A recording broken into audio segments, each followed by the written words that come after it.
செய்வார். ஆமென், ஆமென். நம்ம தேவனுடைய வார்த்தைக்கு நேராய் கடந்து போகிறோம். அவர் நம்மோடு கூட பேச சித்தமுள்ளவராய் இருக்கிறார். வாசிக்கிறோம். நீங்க இப்போ உங்களுக்கு முன்னாடி ஒரு சந்தோஷமான நியூஸ் சொல்லிட்டு நான் தேவை செய்திக்கு நேராக போறேன். இன்னைக்கு டிக் பண்றது தான் டெஸ்ட்டில். அதனால நீங்க பயப்படவே தேவையில்லை. இப்போ எடுத்து டெஸ்ட்டுக்கிறதுலாம் பார்த்துன்னு உட்காந்துன்னு இருக்க போறீங்க. அப்படி பார்த்தீங்கன்னா நீங்க ஃபெயில் ஆகிடுவீங்க. அதனால பார்க்கக்கூடாது. புரிஞ்சிச்சா? நீங்க இயேசுவின் நாமத்தினால சொல்லிடுவேன். அப்புறம் நீங்க அந்த நாமத்துக்குரிய மதிப்பை கர்த்தர் என்ன பண்ணுவார்? கனப்படுத்திடுவார். ஆமென். அதனால இப்பெல்லாம் எடுத்து பார்த்துட்டு இருக்க கூடாது. இப்போ என்ன பண்ணோம்? கடவுள் எனக்கு கொடுக்குற வார்த்தையை அசை போட்டுக்கிட்டே இருக்கணும். ஆமென், ஆமென். அருமையான தேவனுடைய பிள்ளையே, இன்னைக்கு என்ன செய்தியினுடைய தலைப்புன்னு பார்த்தீங்கன்னா, நீதிமான் எதை நோக்க வேண்டும். நீங்க என்ன பண்ணாதீங்க, நீதிமான் எழுதிக்காதீங்க.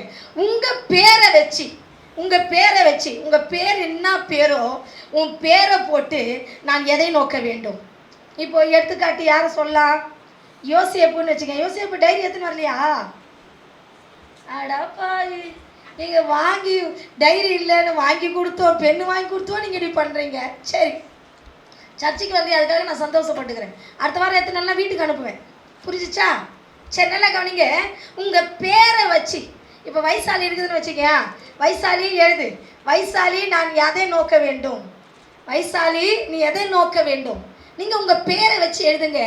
நீ எதை நோக்க வேண்டும் என்கிற சத்தியத்தை கர்த்தர் நம்மோடு கூட பேச அவர் சித்தம் உள்ளவராய் இருக்கிறார். ஆமென், ஆமென், ஆமென், ஆமென்.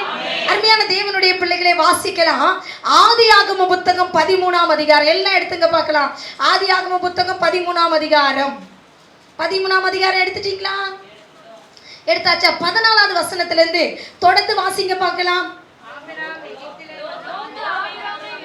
லோத்து ஆபிரகாமை விட்டு பிரிந்த பின்பு கர்த்தர் ஆபிரகாமை நோக்கி, உன் கண்களை ஏறெடுத்து நீ இருக்கிற இடத்திலிருந்து வடக்கேயும் தெற்கேயும் கிழக்கேயும் மேற்கேயும் நோக்கி பார். நீ பார்க்கிற இந்த பூமி முழுவதும் நான் உனக்கும் உன் சந்ததிக்கும் என்றென்றைக்கும் கொடுக்கும்படி உன் சந்ததியை பூமியின் தூளை போல பெருக பண்ணுவேன். ஒருவன் பூமியின் தூளை எண்ண கூடுமானால் உன் சந்ததியும் எண்ணப்படும். நீ எழுந்து தேசத்தின் நீளம் அகலம் எம்மட்டுமோ அம்மட்டும் நடந்து திரி, உனக்கு அதை தருவேன் என்றார். அப்பொழுது ஆபிரகாம் கூடாரத்தை பெயர்த்து கொண்டு போய் அம்ரோனின் சமபூமியில் சேர்ந்து குடியிருந்து அங்கே கர்த்தருக்கு ஒரு பலிபீடம் கட்டினான். ஆமென், ஆமென். இங்க பைபிள்ல போட்டிருக்குது, அவன் ஆபிரகாம் லோத்தை விட்டு பிரிந்த பின்பு கர்த்தர் ஆபிரகாமை நோக்கி, நீ என்ன பண்ணணும் அப்படின்னா, நோக்கி நீ உன் கண்களை ஏறெடுத்து என்ன பண்ணணும் அப்படின்னா, உன் கண்களை ஏறெடுத்து நீர் இருக்கிற இந்த இடத்திலிருந்து வடக்கையும் தெற்கையும் கிழக்கையும் மேற்கையும் நோக்கிப்பா. நீ பார்க்கிற இந்த பூமியை நான் உனக்கு உன் சந்ததிக்கு தருவேன். ஆமென், ஆமென். நீ பார்க்கிற இந்த பூமியை கர்த்தர் உன் சந்ததிக்கு கொடுக்க போறா. நீயும் சுதந்திரிக்க போற. உன் சந்ததியும் இந்த ஆசீர்வாதத்தை சுதந்திரிக்க போகிறது. ஆமென், ஆமென், ஆமென். இன்னைக்கு ஆண்டவரை நோக்கி எல்லாம் கண்களை மூடி ஆண்டவர்கிட்ட சொல்ல போறோம். ஆண்டவரே, நான் எதை நோக்கி பார்க்கணும்ன்றது என் கூட பேசுங்கப்பா, என் கூட பேசுங்கப்பா. ஆபிரகாமை பார்த்து சொன்னீங்களே, ராஜாவை நோக்கி பாரு, இல்ல அதிகாரியை நோக்கி பாரு, இல்லன்னா இப்படிப்பட்ட ஒரு யுத்த தலைவனை நோக்கி பாருன்னு சொல்லாம தேசத்தை நோக்கி பாருன்னு சொன்னீங்களப்பா. என்ன எதை நோக்கி பார்க்க செய்ய போறீங்கப்பா? என் கூட பேசுங்கப்பா. எல்லாம் கண்ணை மூடி ஆண்டவர்கிட்ட, ஆண்டவரே என் கூட பேசுங்கப்பா. எல்லாம் கேளுங்க பார்க்கலாம். என் கூட பேசுங்கப்பா, என் கூட பேசுங்கப்பா, என் கூட பேசுங்கப்பா. ஆண்டவரே, என்ன குறிச்சு என் கூட பேசுங்கப்பா. என் பிள்ளைய குறிச்சு என் கூட பேசுங்கப்பா. என் குடும்பத்தை குறிச்சு என் கூட பேசுங்கப்பா. என் வேலையை குறிச்சு என் கூட பேசுங்கப்பா. என் சபையை குறிச்சு என் கூட பேசுங்கப்பா. என் விசுவாசிகளை குறித்து என் கூட பேசுங்கப்பா. என் ஊழியரை குறிச்சு என் கூட பேசுங்கப்பா. பேசுங்கப்பா. எல்லாம் வாயை திறந்து என் கூட பேச ஆண்டவரேன்னு கேளு. சத்தமே கேட்க மாட்டேங்குது. நல்லா கேளு ஆண்டவர்கிட்ட. என் கூட பேச ஆண்டவரே, என் கூட பேசுப்பா. நான் எதை நோக்கி பார்க்கணும்ப்பா? என் கூட பேசுப்பா, என் கூட பேசுப்பா, என் கூட பேசுப்பா. ஆண்டவரை கேளுங்க. ஆண்டவரே, நான் எதை நோக்கி பார்க்கணும்ப்பா? என் கூட பேசுங்கப்பா, என் கூட பேசுங்கப்பா, என் கூட பேசுங்கப்பா, என் கூட பேசுங்கப்பா. ஹல்லேலூயா. ஆண்டவரே, ஒவ்வொரு பிள்ளைகளும் இந்த ஆராதனை வேளையிலே, செய்தியின் வேளையிலே பேசுங்கப்பா. ஒவ்வொருடைய கண்கள் திறக்கப்படட்டும் ஆண்டவரே. ஒவ்வொருடைய செவிகள் திறக்கப்படட்டையா. ஓ, ஒவ்வொருடைய செவிகள், ஒவ்வொருடைய கண்கள் ஆண்டவரே. ஓ, ரீபாலா பாலா பாலா, ஒவ்வொரு பிள்ளைகளுக்கு திறக்கப்படட்டையா ஆண்டவரே. எதிர்கால தரிசனம் பிள்ளைகள் பெற்றிருக்கிறவளாய் மாற்றுங்கப்பா. ஒவ்வொரு பிள்ளைகளோடு கூட பேச ஆண்டவரே, பேச ஆண்டவரே, பேச ஆண்டவரே, பேச ஆண்டவரே. கண்களை திறங்கப்பா. இந்த ஆண்டவரே ஆராதனை வேளை கண்களை திறங்கப்பா, செவிகளை திறங்கப்பா ஆண்டவரே, செவிகளை திறங்கப்பா. ஒவ்வொருவரும் உம்மை சார்ந்து கொள்ளுகிறேன் நம்பிக்கை அவங்களுக்கு தாங்க, நம்பிக்கையை தாங்கப்பா, நம்பிக்கையை தாங்கப்பா. ஆண்டவரை பார்த்து சொல்லுவோமா? படித்தவரும் சுமப்பா, படிக்காதவரும் சுமப்பா, படித்தவரும் சுமப்பா, படிக்காதவரும் சுமப்பா. உந்தன் வேதம் பேதைகளை ஞானிகளாக்கிடுதே. உந்தன் வசனம் சுமப்பவர் உம் வசனம் சுமந்திடுதே. உந்தன் வேதம் பேதைகளை, உந்தன் வசனம் சுமப்பவர் உம் வசனம் சுமந்திடுதே. உன் வேதம் என் மனமகிழ்ச்சியில்லாதிருந்தால் நான் துக்கத்தில் அமிழ்ந்து போயிருப்பேன்.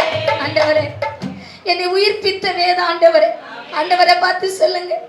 ஆண்டவரே, என்னை ஆண்டவரை குணமாக்கின வேதம் ஆண்டவரே. இது என்னுடைய கண்களை திறந்த வேதம் ஆண்டவரே.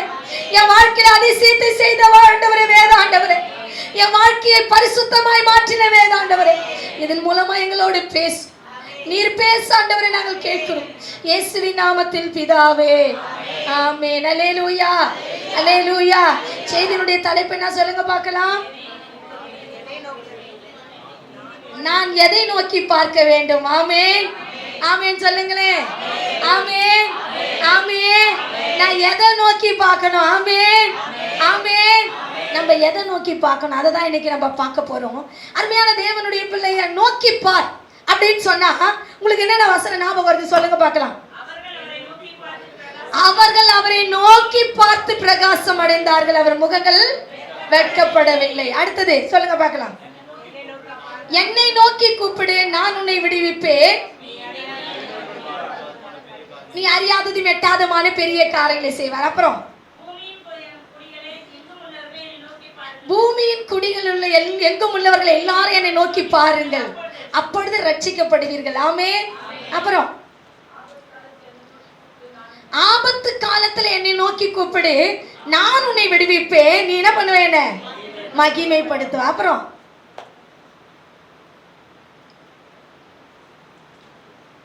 சொல்லுங்க. அப்புறம் சரி, நம்ம வேதத்தை பார்த்தீங்கன்னா தேவனுடைய வார்த்தைக்கு நேராக நம்ம கடந்து போகிறோம்.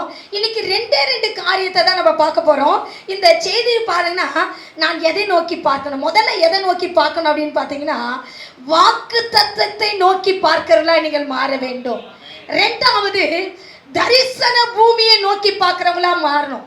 முதல்ல இன்னைக்கு வாக்கு தத்தத்தை நோக்கி பார்க்கறத மட்டும் தான் பார்க்க போறோம். அது 3 பாயிண்ட் இருக்குது. அடுத்த வாரம் தரிசன பூமியை நோக்கி பார்க்கறத குறித்து நம்ம பார்க்க போறோம். அருமையான தேவனுடைய பிள்ளைகளே, இன்னைக்கு நீயும் நானும் கர்த்தரை நோக்கி பார்க்கிறவர்களா இருக்க வேண்டும். சங்கீதக்காரனாகிய தாவீது, நீங்க நிறைய வசனம் சொன்னீங்க. சங்கீதக்காரனாகிய தாவீது சொல்லுகிறான், எனக்கு ஒத்தாசை வரும் பர்வதங்களை நோக்கி நான் என்ன பண்ணுவேன்? என் கைகளை ஏறெடுக்கிறேன். ஆமென். அடுத்தது 123வது சங்கீதத்தில் அவன் சொல்லுகிறான், வேலைக்காரருடைய கண்கள் தன் எஜமானை நோக்கி இருக்குமா போலவோ வேலைக்காரருடைய கண்கள் தன் எஜமாட்டியை நோக்கி இருக்குமா போலவும் எனக்கு ஒத்தாசை செய்யற வரைக்கும் என் கண்கள் அவரை நோக்கி பார்த்து கொண்டே இருக்கும். ஆமேன்னு சொல்லுங்களேன், ஆமேன்னு சொல்லுங்களேன், எல்லாம் சத்தமா சொல்லுங்களேன். நமக்கு ஒத்தாசை பர்வதம் ஆண்டவர் மாத்திரம்தான். ஆமென், ஆமென். எப்படிப்பட்ட பர்வதம் வாழ்க்கையில வந்தாலும் சரி, ஒத்தாசை பர்வதம் வாழ்க்கையில வந்தா எல்லாவற்றையும் அவர் தகுடுபடியாக்கி அதை ஆசீர்வதிக்க வல்லவராய் இருக்கிறார். அருமையான தேவனுடைய பிள்ளைகளே, வேதத்துல நம்ம பார்க்கிறோம், செர்பாவேலை குறிச்சு பார்க்கிறோம். செர்பாவேலை பார்த்த ஆண்டவர் ஆகாய தீர்க்கதரிசன புத்தகத்துல சகரியாவில் சொல்லுவாரு, பெரிய பர்வதமே, நீ செர்பாவேலுக்கு முன்பாக நீ எம்மாத்திரம் நீ சமபூமி ஆய்வாய். இந்த பர்வதம் பெருசா இருக்குது. இந்த பர்வதம் எதை குறிக்குதுன்னா பிரச்சனை, சோர்வு, பாடு, துன்பம், இயலாமை, இது எல்லாத்தையும் குறிக்குது. ஆனா இது எல்லாவற்றிலும் செர்பாவேலை பார்த்து கர்த்தர் அவன் வரும்போது ரொம்ப கஷ்டத்தோடு வரான். வந்துட்டான். அவன் வரதுக்குள்ள அவனுக்கு வயசாயிடுச்சு. செர்பாவேலை தேவாலயம் கட்ட முடியாது. சூழ்நிலை, பிரச்சனை பிரச்சனை பிரச்சனை. அவன் நினைச்சிட்டான், இவ்வளோ பிரச்சனை இருக்குது, நான் எப்படி இந்த ஆலயத்தை கட்டி முடிப்பேன்? அப்ப ஆண்டவர் சொல்றாரு, ஆண்டவர் அவனோட கூட பேச தீர்க்கதரிசி கொண்டு ஆண்டவர் ரொம்ப அழகா பேசுறாரு. பெரிய பர்வதமே, நீ செர்பாவேலுக்கு முன்பாக எம்மாத்திரம் நீ அவனுக்கு முன்னாடி நீ சமபூமி ஆவா, அவனை கொண்டே கட்டி முடிப்பேன் என்று சொன்னான். எப்படிப்பட்ட பர்வதம் உனக்கு விரோதமா இருந்தாலும் சரி, கர்த்தரை நோக்கி பார்க்கிற பிள்ளைகளை ஒரு நாள் அவர் வெட்கப்படுத்தவே விட மாட்டார். அப்பயும் விடல, இப்பயும் விடல, இனிமேலும் உன்னை விட மாட்டார். ஆமென், ஆமென். அதனாலதான் எபிரேயர்ல சொல்லப்பட்டது, அவர் நேற்றும் இன்றும் என்றும் மாறாதவர். ஆமென் சொல்லுங்களேன், அல்லேலூயா. நம்ம ஆண்டவர் மாறாதவர். அருமையான தேவனுடைய பிள்ளைகளை இன்னைக்கு பார்க்கிறோம். இந்த ஆபிரகாமை கர்த்தர் அழகா போட்டிருக்குது பைபிள்ல. அவன் லோத்தை விட்டு பிரிந்த பின்பு ஆண்டவர் ஆதியாகம புத்தகம் 11வது அதிகாரத்திலே ஆபிரகாம் அழைச்சிட்டார். நம்ம ஆபிரகாம் பிரயாணம் எல்லாம் படிச்சிருக்கோம், நம்மளுக்கு நல்லா தெரியும். 12வது அதிகாரத்துக்கு முன்னாடி என்ன ஆயிடுச்சு அப்படின்னா, 11வது அதிகாரத்தில் அவங்க அப்பா மரிச்சு போறாரு. அவன் ஆரான்ல தங்கி இருக்கிறான். அந்த இடத்த விட்டு வரும்போது கர்த்தர் சொல்றாரு 12வது அதிகாரத்துல ஆபிரகாமை நோக்கி, நீ உன் தேசத்தையும் இனத்தையும் உன் தகப்பன் வீட்டை விட்டு நான் காண்பிக்கிற தேசத்துக்கு போ, அப்பொழுது நான் உன்னை பெரிய ஜாதியாக்கி உன்னை ஆசீர்வதித்தேன், உன் பேரை பெருமைப்படுத்துவேன் என்று சொன்னார்.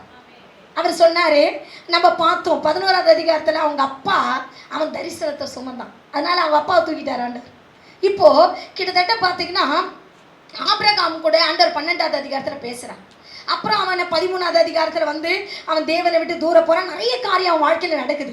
நடந்த உடனே அவன் என்ன பண்ணான், ஆண்டவரை சார்ந்துடாம என்ன பண்ணான், தேசத்தை சார்ந்தவன் தான். இப்படிலாம் அவன் எல்லாத்தையும் விட்டு விட்டு வரும்போது கடைசியா அவன் லோத்தை விட்டு, தரிசனம் இல்லாதவனை விட்டு தரிசனத்துக்கு பின்னாடி போகும்போது வாக்குத்தத்தம் பண்ணப்பட்டவன் ஆபிரகாம் தான். அவங்க அப்பாவோ அவங்களுடைய அண்ணன் பையனோ கிடையாது. ஆபிரகாம் தான் வாக்குத்தத்தம் பண்ணப்பட்டவன். எப்பொழுது அவன் வாக்குத்தத்தம் பண்ணப்பட்டவரை பார்க்க ஆரம்பிச்சானோ, பைபிள்ல தெளிவா போட்டிருக்கிறது, லோத்தை விட்டு அவன் பிரிந்த பின்பு கர்த்தர் அவனோடு கூட பேசுகிறான். ஆமென் சொல்லுங்களேன், ஆமென். தேவையில்லாததை விட்டுட்டு நீ பிரிஞ்சுட்டு ஆண்டவனுக்கு கொடுத்ததை மட்டும் செய்யாம தேவையில்லாதெல்லாம் செஞ்சினா, தேவையில்லாதது எப்போ விடுறியோ அப்பதான் கர்த்தர் கூட பேச ஆரம்பிப்பார். ஆமென், ஆமென். உன் மேல கர்த்தர் ஒரு வாக்கு தத்தத்தை வைத்திருக்கிறார். உன் மேல கர்த்தர் அழைக்கும் போதே உன்னை பெயர் சொல்லி அழைச்சிருக்கிறார். எப்படி அழைச்சிருக்கிறாரு? பெயர் சொல்லி அழைச்சிருக்கிறார். பெயர் சொல்லி அழைச்சவர் ஏதோ உங்ககிட்ட கொடுக்க போறாரு. ஆமென் சொல்லுங்களேன். பெயர் சொல்லி அழைச்சவர் ஏதோ உனக்கு செய்ய போறாரு. ஆமென் சொல்லுங்களேன். பெயர் சொல்லி அழைச்சவர் ஏதோ உன்னை என்ன பண்ண போறாரு, உயர்வான இடத்துல வைக்க போறாரு. ஆமென் சொல்லுங்களேன். அழைச்ச ஆபிரகாமை குறிச்சு வேதம் தெளிவா போட்டிருக்கிறது. ஆபிரகாமனோடு கூட பேச ஆரம்பிக்கிறார். ஆபிரகாமோடு கர்த்தர் பேச ஆரம்பிக்கிறார். ஆபிரகாம் கர்த்தரை நோக்கி, இங்க சொல்லப்பட்டது, கர்த்தர் ஆபிரகாமை நோக்கி, நீ உன் கண்களை என்ன பண்ணு, இப்பயே ஏறெடுத்து பார்க்காம தூக்கு. இப்பயே ஆரம்பிச்சிட்டீங்க. இப்பயே தூங்கக்கூடாது.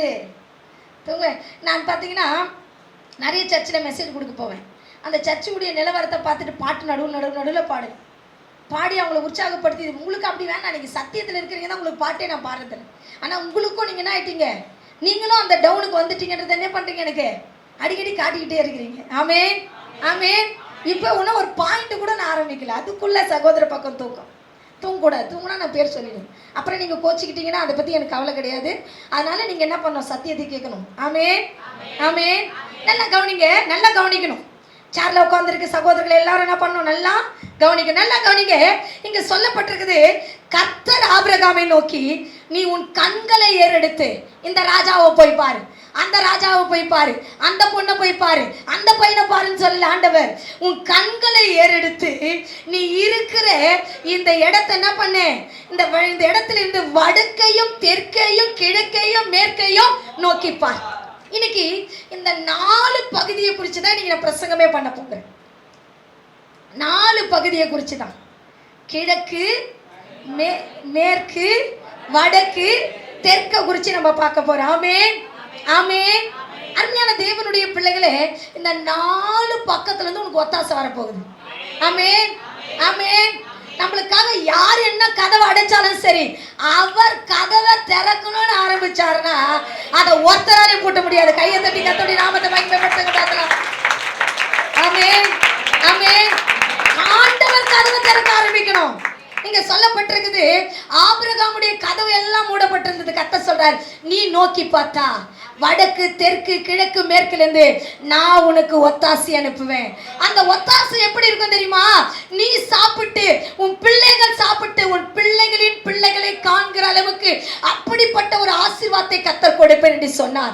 அருமையான தேவனுடைய பிள்ளைகளை, ஏன் ஆண்டவர் சொல்லியிருக்கலாம், கடற்கரை மணல தனியா உன் ஆசீர்வதிப்பேன், அதெல்லாம் நிறைய சொன்னார். ஆனா இந்த கிழக்கு மேற்கு வடக்கு தெற்கு ஏன் சொன்னாரு, எப்படி எல்லாம் ஒத்தாசை வந்துச்சு அப்படின்றதான் இன்னைக்கு குறிச்சு நம்ம பார்க்க போறோம். ஆபிரகாமுடைய சந்ததி தான் இஸ்ரவேலினுடைய சந்ததி. ஆபிரகாம் நிமித்தம் கர்த்தர் ஒரு பெரிய தேசத்தை உண்டாக்கினார். அதனால தான் ஆபிரகாமை பார்த்து சொன்னாரு, நீ ஜாதிகளுக்கு தகப்பனாயிருப்பாய். சாராள பார்த்து ஆண்டவர் சொல்றாரு, நீ ஜாதிகளுக்கு தாயா இருப்பாய் என்று சொன்னார். அப்போ இந்த சந்ததியை கடவுள் ஆசீர்வதிக்க 4 பகுதியும், கிழக்குல இருந்து மேற்குல இருந்து வடக்குல இருந்து தெற்குல இருந்து எல்லா பகுதியில இருந்து உனக்கு ஒத்தாசை வரும். இப்படி வரணும்னா நீ ஒருத்தரை மட்டும்தான் பார்க்கணும். யாரை பார்க்கணும்? யாரை பார்க்கணும்? உன்னை அழைச்சவரை பார்க்கணும். ஆமென், ஆமென். அவரை மட்டும் பார்த்து பாரு. அவர் உனக்கு செய்யறது இருக்குது, அதுக்கு ஈடு எதுவுமே கிடையாது. ஆமென். நம்ம ஒரு சின்ன ஒரு எடுத்துக்காட்டு சொல்றேன். நீ என்ன பண்ணுவ, வீட்டில் காலையில் எழுந்து ஒரு பாட்டு பாடிட்டு வந்திருப்பேன். இல்லை சரி, காலையில் எழுந்து ஜெபிக்கிற பழக்கம் இல்லாதவங்களுக்கு நான் சொல்கிறேன். அடுத்தது என்ன பண்ணுறேன், நீ சமைச்சிட்டே இருக்கும்போது ஒரு பாட்டு என்ன பண்ணியிருப்பேன், மனசுலேயே பாடியிருப்பேன். அது கூட எனக்கு அந்த பழக்கம் இல்லைன்னா பக்கத்து வீட்டில் பாட்டு போயிட்டு இருக்கோம், அதை கேட்டுட்டு இருப்பேன். ஆனால் நீ சபையில் வந்து உட்காந்த உடனே அந்த பாட்டு பாடினா உனக்கு எப்படி இருக்கும்? உங்ககிட்ட 10,000 கொடுத்தா ஒரு சந்தோஷம் இருக்கும் பற்றி, அதை விட பெரிய சந்தோஷம். ஐயோ, என்னை கடவுள் நேசிக்கிறார், கடவுள் என்னை நேசிக்கிறார், கடவுள் என்னை நேசிக்கிறாரு பாரு. நான் இப்பதான் பாடிட்டு உள்ள வரேன், அதுக்குள்ள பாரு ஆண்டவர் பாடுறாரு. அதுக்கு ஈடு எதுவுமே கிடையாது. ஆமென், ஆமென். அதான் நான் உங்களுக்கு சொல்றேன், கடவுள் ஒன்று ஆசீர்வதிச்சானா அதை நீ வாய் வலிக்கிற வரைக்கும் சொல்லிக்கிட்டே இருப்ப. அல்லேலூயா. ஒரு ஆள் மாட்டக்கூடாது, மாட்டா என்ன பண்ணிடுவேன், அடுத்தவங்களை பத்தி நான் பேச மாட்டேன். என்ன பண்ணுவீங்க? ஆண்டவரை மட்டும் பத்தி பேசிட்டே இருப்பேன். ஆமென். ஒரு மால் மாட்டிட்டா உடனே கடவுள் எனக்கு இது செஞ்சார், எப்போ மாட்டுவாங்கன்னு பார்ப்போம். உடனே நம்ம சொல்லுவோம். அதுக்கு ஈடு இந்த உலகத்துல எதுவும் இல்லை. ஆபிரகாமை பார்த்து கடவுள் சொல்றாரு, நான் உனக்கு தரேன், வடக்கு தெற்கு கிழக்கு மேற்கு நான் தரேன். உனக்கு அப்பாவோ அம்மாவோ உனக்கு ராஜாவோ உனக்கு எகிப்தின் யாருமே உனக்கு கொடுக்குறதில்லை, நான் தரேன். நீ நோக்கிப்பார், என்னை நோக்கிப்பார். நம்ம கூட நீங்க சொன்னீங்க, சகல ஜாதிகளே சகல ஜனங்களே நீங்க எல்லாம் கர்த்தரை நோக்கி பாருங்கள், பூமியின் குடிகளே நீங்க எல்லாம் கர்த்தரை நோக்கி பாரு. அப்ப என்ன கிடைக்கும் உனக்கு? என்ன கிடைக்கும்? சொன்னீங்களே, ரட்சிப்பு கிடைக்கும். உனக்கு என்ன கிடைக்கும்? ரட்சிப்பு கிடைக்கும் அப்படின்னு சொல்லிட்டு என்னன்னா இங்க சொல்லப்பட்டிருக்குது. இன்னைக்கு முதல்ல நம்ம என்ன பார்க்க போறோம்னா, காலைய பார்க்க போறோம். காலையில எந்த பக்கம் சூரியன் உதிக்கும், எந்த பக்கம் ஒழிக்கும்? நிறைய பேருக்கு சூரியன் எப்போ உதிக்குதுன்னு கூட தெரியாது. ஆமென். சகோதரிகள் தெரியணும், அப்பாற்பட்ட பிரச்சனை. சகோதரிகளுக்கு கட்டாயம் தெரிஞ்சிருக்கணுமா, சூரியன் எந்த பக்கம் உதிக்குதுன்னு தெரிஞ்சிருக்கணும். ஒரு பாப்பா கிட்ட, ஒரு கல்யாணம் வாலிப பொண்ணு, அவங்க கிட்ட நான் எதை பேசிட்டு இருக்கும்போது, சூரியன் வடக்கு பக்கம் தானே உதிக்கும், ஏன் அப்படின்னு என்ன கேட்குது. சூரியன் எந்த பக்கம் உதிக்கிறதுன்னு கூட தெரியாத நீ தூங்கிட்டு இருக்கிறேன்னா அப்போ உன் குடும்பம் எப்படி ஆசீர்வாதமா இருக்கும். ஆமென், ஆமென், ஆமென். இன்னைக்கு எல்லா வாலிப பிள்ளைகளுக்கெல்லாம் நான் சொல்றேன், சூரியன் எந்த பக்கம் உதிக்கும்? கிழக்கு பக்கம் உதிக்கும். தெரியுமா உங்களுக்கு கிழக்கு பக்கம் உதிக்கன்ட்டு? அதை கட்டாயம் நீங்க தெரிந்திருக்க வேண்டும். ஆமென், ஆமென். அருமையான தேவனுடைய பிள்ளைகளே, இங்க பார்க்குற கிழக்குல இருந்து எப்படி ஆசீர்வாதம் வரும்? இந்த கிழக்கிலிருந்து வருகிற ஆசீர்வாதத்தை நீ எப்படி பெற்றுக்கொள்ள வேண்டும்? வாசிக்கலாம். ஆதியாகம புத்தகம் 32ஆம் அதிகாரம். எல்லாம் நம்மளுக்கு தெரிஞ்ச ஆள் தான். வாசிக்க பார்க்கலாம். 32ஆவது அதிகாரம் எடுத்துக்கிட்டீங்களா? எல்லாரும் எடுத்தாச்சுங்களா? சரி, இப்ப பார்க்க போறோம் 32ஆவது அதிகாரத்திலே 32ஆவது அதிகாரத்துல 30ஆவது வசனத்துல இருந்து 31ஆவது வசனம் வரைக்கும். அப்பொழுது யாக்கோபு, நான் தேவனை முகமுகமாய் கண்டேன், உயிர் தப்பி பிழைத்தேன் என்று சொல்லி அந்த ஸ்தலத்துக்கு பெனியேல் என்று பெயரிட்டான். அவன் பெனியேலை கடந்து போகையில் சூரியன் உதயமாயிற்று. அவன் தடை சங்கு சுருங்கினதினாலே நொண்டி நொண்டி நடந்தான். அவர் யாக்கோபினுடைய தொடை சந்தின் நரம்பை தொட்டபடியால் இஸ்ரவேல் புத்திரர் இந்நாள் வரைக்கும் தொடை சந்து நரம்பை என்ன பண்றது இல்லையா? புசிக்கிறது இல்லை. ஆமென். இங்க சொல்லப்பட்டிருக்கிறது, யாக்கோபை கர்த்தர் கண்டபோது அவன் வேதம் சொல்லப்பட்டிருக்குது, கிழக்கிலே சூரியன் உதிக்க ஆரம்பிச்சிச்சு. ஆமென். இவன் வாழ்க்கையில அவன் போராடி செபிக்கிறான். பைபிள்ல நம்ம பார்க்கிறோம். அப்புறம் யாக்கோபை குறிச்சு பார்த்தீங்கன்னா, யாக்கோபு அவங்க அண்ணனை ஏமாத்தனா, அவங்க அப்பாவை ஏமாத்தினால என்ன பண்ணிட்டான்? அந்த ஊரை விட்டு அவங்க மாமா வீட்டுக்கு போயிட்டான். ஏமாத்தணும் கடவுள் விடுவாரா? ஏன்னா நம்ம ஆண்டவர் என்னது? நீதி உள்ள நியாயாதிபதி. யாரு தப்பு செஞ்சாலும் ஒரே நீதி தான் ஆண்டவர் கிட்ட. பணக்காரனுக்கு ஒரு நீதி, ஏழைக்கு ஒரு நீதி, அழகா இருக்கணும்க்கு நீதி, அசிங்கமா இருக்கணும்க்கு நீதி செய்ய மாட்டார் ஆண்டவர். எல்லாருக்கும் ஒரே நீதி தான் ஆண்டவர் கிட்ட. ஆமென், ஆமென். இப்படிப்பட்ட சூழ்நிலையில என்ன நடந்துச்சு அப்படின்னா, இவன் ஓடி போனா. ஆண்டவர் விடாம என்ன பண்ணாருன்னா, இவன் 7 வருஷம் ஒரு பெண்ணை ஆசைப்பட்டு ஆசையில வேலை செஞ்சு கல்யாணம் பண்ணா, காலையில பார்க்கறான் பொண்ணு மாறிடுச்சு. காலையில என்ன ஆயிடுச்சு? பொண்ணு மாறிடுச்சு. ஆமென். பொண்ணு மாறிட்டு பொண்ணு மேல நேசம் இருக்கிறவன் சகோதரி இன்ன வரைக்கும் மறக்க மாட்டாங்க. ஒரு ஊழியக்காரர் சொன்னார், ஃபர்ஸ்ட் லவ் வந்து பெஸ்ட் லவ்வா. ஃபர்ஸ்ட் லவ் வந்து சொல்ல மாட்டீங்களா? அன்பு, ஃபர்ஸ்ட் அன்பு. ஓ, நீங்க லவ்னா தப்பா நினைப்பீங்களோ? ஃபர்ஸ்ட் அன்பு வந்து எப்பயுமே என்ன இருக்குமா? பெஸ்ட் அன்பா இருக்குமா? அதை வந்து லைஃப்ல முதல் அன்பு காட்டினவங்கள லைஃப்ல மறக்கவே முடியாது. இதெல்லாம் வந்து பெண்கள் தான் சொல்லணும், ஆனா ஆண்கள் சொல்றாங்க இப்பெல்லாம். ஆமென். இங்க பாருங்க, இவன் ஆசைப்பட்டான். 7 வருஷம் காலையில பார்த்தா பொண்ணு காணாம போயிடுச்சு, மாறி போயிருக்குது. இவனுக்கு ரொம்ப கோவம். போய் கேட்கறான். உடனே அவர் சொல்றாரு, எங்க தேசத்தினுடைய வழக்கம் கிடையாது, அதனால அந்த பொண்ணுக்காக 7 வருஷம் வேலை செய்ய. உடனே வேலை செய்யறான். ஏன்னா அவன் மேல இருக்கிற ஆசை. ஆமென். ஆசையில எந்த வேலை செஞ்சாலும் உனக்கு ஈஸியா இருக்கும். வெறுப்புல எந்த கஷ்டம், ஈஸியான வேலை செஞ்சா கூட என்ன ஆகும்? கஷ்டமா தெரியும். உனக்கு விருப்பப்பட்டு செஞ்சு பாரு, எவ்வளவு வேணாலும் செஞ்சுனா. ஒரு எடுத்துக்காட்டுக்கு சொல், துணி துவைக்க எனக்கு வெள்ளை துணி நல்லா துவைக்கணும்னு ஆசைன்னு சொல்லிட்டு விருப்பமாக செஞ்சு பாரு, இவ்வளோ துணி தான் கூட துவைச்சிடுவேன். விருப்பமே இல்லைன்னா கூட ஒரு ட்ரெஸ் துவைக்க கூட கஷ்டப்படுவேன். யாருக்கிட்ட இதை தள்ளலாம் அப்படின்னு சொல்லிட்டு நம்ம என்ன பண்ணுவோம்? கஷ்டப்படுவோம். விருப்பத்தோடு செய்யணும். இவன் விருப்பப்பட்டான். விருப்பப்பட்டதுனால என்ன ஆயிடுச்சுன்னா 2வது வாட்டி வேலை செய்கிறான். அடுத்தது பார்க்குறோம், மறுபடியும் அவங்க மாமா என்ன பண்ண 7 14 6 வருஷம் அவனை ஏமாற்றிக்கிட்டே இருந்தான். கிட்டத்தட்ட 20 வருஷம் அவன் தன்னுடைய மாமன் வீட்டில் ஏமாற்றப்பட்டு கொண்டிருந்தான். நீ எதை விதைக்கிறியா உன் வாழ்க்கையில நீ இருப்ப. ஆமென், ஆமென். ஏமாற்றப்பட்டு கொண்டிருந்தான். இவன் அந்த இடத்தை விட்டு கடந்து வரும்படியா கர்த்தர் அவனோட தரிசனமாகிறார், பேசுறார். அவனுக்கு எல்லாம் இருந்த வேதம் சொல்லப்பட்ட அவன் 2 பரிவாரத்தோட அந்த தேசத்தை விட்டு கடந்து வந்தான். பைபிள்ல போட்டிருக்குது. இவன் கடந்து வந்தாலும் இவன் இருதயத்துல சமாதானம் இல்லை. ஏன் இல்லை? அண்ணன் கொன்னுடுவான். ஏன் இல்லை? அண்ணன் கொண்டுடுவான். வந்தா தான் சொந்த தேசத்துக்கு வந்து இவன் பண்ண வர்றதுக்கு முன்னாடியே வேதம் சொல்லப்பட்டிருக்குது. அவன் என்ன பண்ணானா, அவன் அந்த இடத்துல சொல்லப்பட்டிருக்குது. வாசிங்களே 32வது அதிகாரத்திலே 24வது வசனம் வாசிங்க.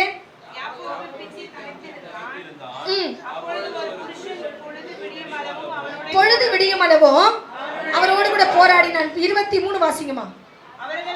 அவர்களை சேர்த்து ஆற்றை கடக்க பண்ணி தனக்கு உண்டான யாவரையும் அக்கறைப்படுத்தினான். தன்னுடைய தேசத்துக்கு போறதுக்கு முன்னாடி அவன் என்ன பண்ணானா, ஒரு ஆற்றை கடந்து ஒரு இடத்துல அவன் செபிக்கும்படியா உட்கார்றான்.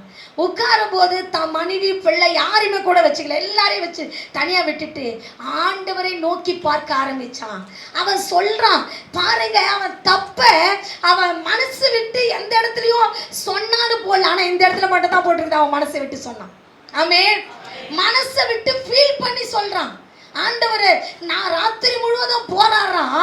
யோசியாவில் பார்த்தீங்கன்னா 12ஆம் அதிகாரத்தில் 4வது வசனம் சொல்லப்பட்டது, ஒரு மனுஷனை மேற்கொண்டது போல கர்த்தரைவன் மேற்கொண்டான், தூதனை மேற்கொண்டான். மனசை விட்டு ஜெபிக்கிறான், தப்பு உணர்ற ஆண்டவர் வந்து அவனை பார்த்து கேட்கிறான். இன்னைக்கு ஒருத்தவங்க நம்ம தப்பு செய்யும் போது நம்ம அம்மாவோ நம்ம ஊழியக்காரனோ நம்மளை கேட்டால் நம்ம மனசு ஆறிடும். கேட்காம நம்மளை ஒரு பார்வை அவங்க பார்த்தாங்கன்னா அது நம்மளுக்கு ரொம்ப வலிக்கும். வலிக்குமா வலிக்காதா? வலிச்சிருக்குதா அவங்களுக்குலாம்? அதெல்லாம் கேட்டால் கூட நம்ம மனசு போயிடும். நம்மளை ஒரு மாதிரி ஒரு பார்வை பார்ப்பாங்க, பார்த்து ரொம்ப வலிக்கும். இங்கே பாருங்க, அவன் நைட்டெல்லாம் ஜெபிக்கிறான். கர்த்தர் வந்து அவனை பார்த்து ஒரு பார்வை பார்க்குறாரு. பார்த்துட்டு அவன் பேர் என்ன? அவருக்கு தெரியாதா அவர் பேர்? ஆண்டவருக்கு தெரியாதா அவன் பேர்? தெரியும். அப்போ தான் அவன் சொல்கிறான், நான் எத்தனை ஆண்டவரை, நான் ஏமாற்றுக்காரன். தன்னுடைய தப்பை உணர்ந்து ஃபீல் பண்ணி கர்த்தரை நோக்கி பார்த்தான். வேதம் சொல்லப்பட்டிருக்குது, அவனுடைய சூரியன் என்ன பண்ணுச்சுன்னா உதிக்க ஆரம்பிச்சிச்சு, இருளான வாழ்க்கை மாறிச்சு. எப்படி இருளான வாழ்க்கை மாறிச்சுன்னா, வாசிங்க ஆதியாகமம் புத்தகம் 28வது அதிகாரம் 28வது அதிகாரத்தில் 11வது வசனம். ஒரு இடத்துல வந்து சூரியன் அஸ்தமித்தபடினால் அங்கே ராத்தங்கி அவ்விடத்துல கற்களை ஒன்றை எடுத்து தலையின் கீழ் வைத்து நித்தியம் செய்யும்படி படுத்து கொண்டான். இங்க பாக்குறோம், யாக்கோபு தான் தேசத்தை விட்டு போகும்போது என்ன ஆயிடுச்சு? சூரியன் அஸ்தம் ஆயிடுச்சு, நைட் ஆயிடுச்சு, இருட்டு வந்துச்சு அவன் வாழ்க்கையில. ஆனா மறுபடியும் அவன் தேசத்துக்கு போகும்போது என்ன வந்துருச்சு? அவனுக்கு வெளிச்சம் வந்துருச்சுங்க. ஆமென், ஆமென். கிட்டத்தட்ட 20 ஆண்டு தன் வாழ்க்கையிலே இருளான வாழ்க்கையை அவன் வாழ்ந்து கொண்டிருந்தான். அங்கதான் நீங்க பாத்தீங்கன்னா ஆண்டவர் அவனோடு கூட பேசுவாரு. என்ன பேசுவார்னா, வானத்தின் முனையில ஏனில் என்ன பேசுவாரான்னு, ஆபிரகாமின் தேவனோ ஈசாக்கின் தேவனோ நம்ம உன் தேவனாகிய கர்த்தர் சொல்ற, நீ படுத்திருக்க இந்த பூமியை உனக்கு சொந்தமா தருவேன், உனக்கு உன் சந்ததிக்கும் தருவேன் சொன்னார். தந்தாரா? 20 வருஷம் வெயிட் பண்ண ஆரம்பிச்சார். மறுபடியும் தன் நிலையை உணர்ந்து அவன் செபிக்கும் போது கிழக்கிலிருந்து சூரியன் உதிக்க ஆரம்பிச்சது. பெத்தேலை விட்டு அவன் கடந்து போன போது அங்க சூரியன் ஆயிடுச்சுன்னா அப்படின்னா அது பிரகாசிக்க உதிக்க ஆரம்பிச்சது. அதனால தான் பைபிள்ல போட்டிருக்குது, ஒரு மனுஷன் அதிகாலையில எழுந்து செபிக்கும் போது, இரவெல்லாம் ஆண்டவரோடு கூட செபிக்கும் போது அவன் வாழ்க்கையில் இருக்கிற இருள் மாறி போகும். இருள் மாறும். பைபிள்ல போட்டிருக்குது, மரண இருளில் தவிக்கிற ஜனங்களை விடுதலையாக்கும்படியா இயேசு வானத்திலிருந்து இந்த பூமிக்கு வந்தார், பரலோகத்தை விட்டு இந்த பூமிக்கு வந்தார். அவர் சொல்லுகிறார், உன்னை பார்த்து அதிகாலையில எழுந்து எந்த குடும்பம் எந்த நபர் ஜெபிக்கிறீங்களோ உங்க வாழ்க்கையில் இருக்கிற இருள் காணாமல் போய்விடும், வெளிச்சம் உதிக்கும். அதனால தான் பைபிள்ல பார்க்குற 60வது அதிகாரம், ஏசாயா 60வது அதிகாரத்திலே, எழுப்பி பிரகாசி, உன் ஒளி வந்தது, கர்த்தருடைய மகிமை உன் மேல் உதித்தது. இதோ இருள் பூமியையும் காரிருள் ஜனங்களை மூடும், ஆனாலும் கர்த்தர் உன் மேல உதிப்பார், கர்த்தர் உன் மேல உதிப்பார். கர்த்தருடைய மகிமை உன்மேல் வெளியரங்கமாகும். ஆமேன் சொல்லுங்களே. ஆமேன், ஆமேன்.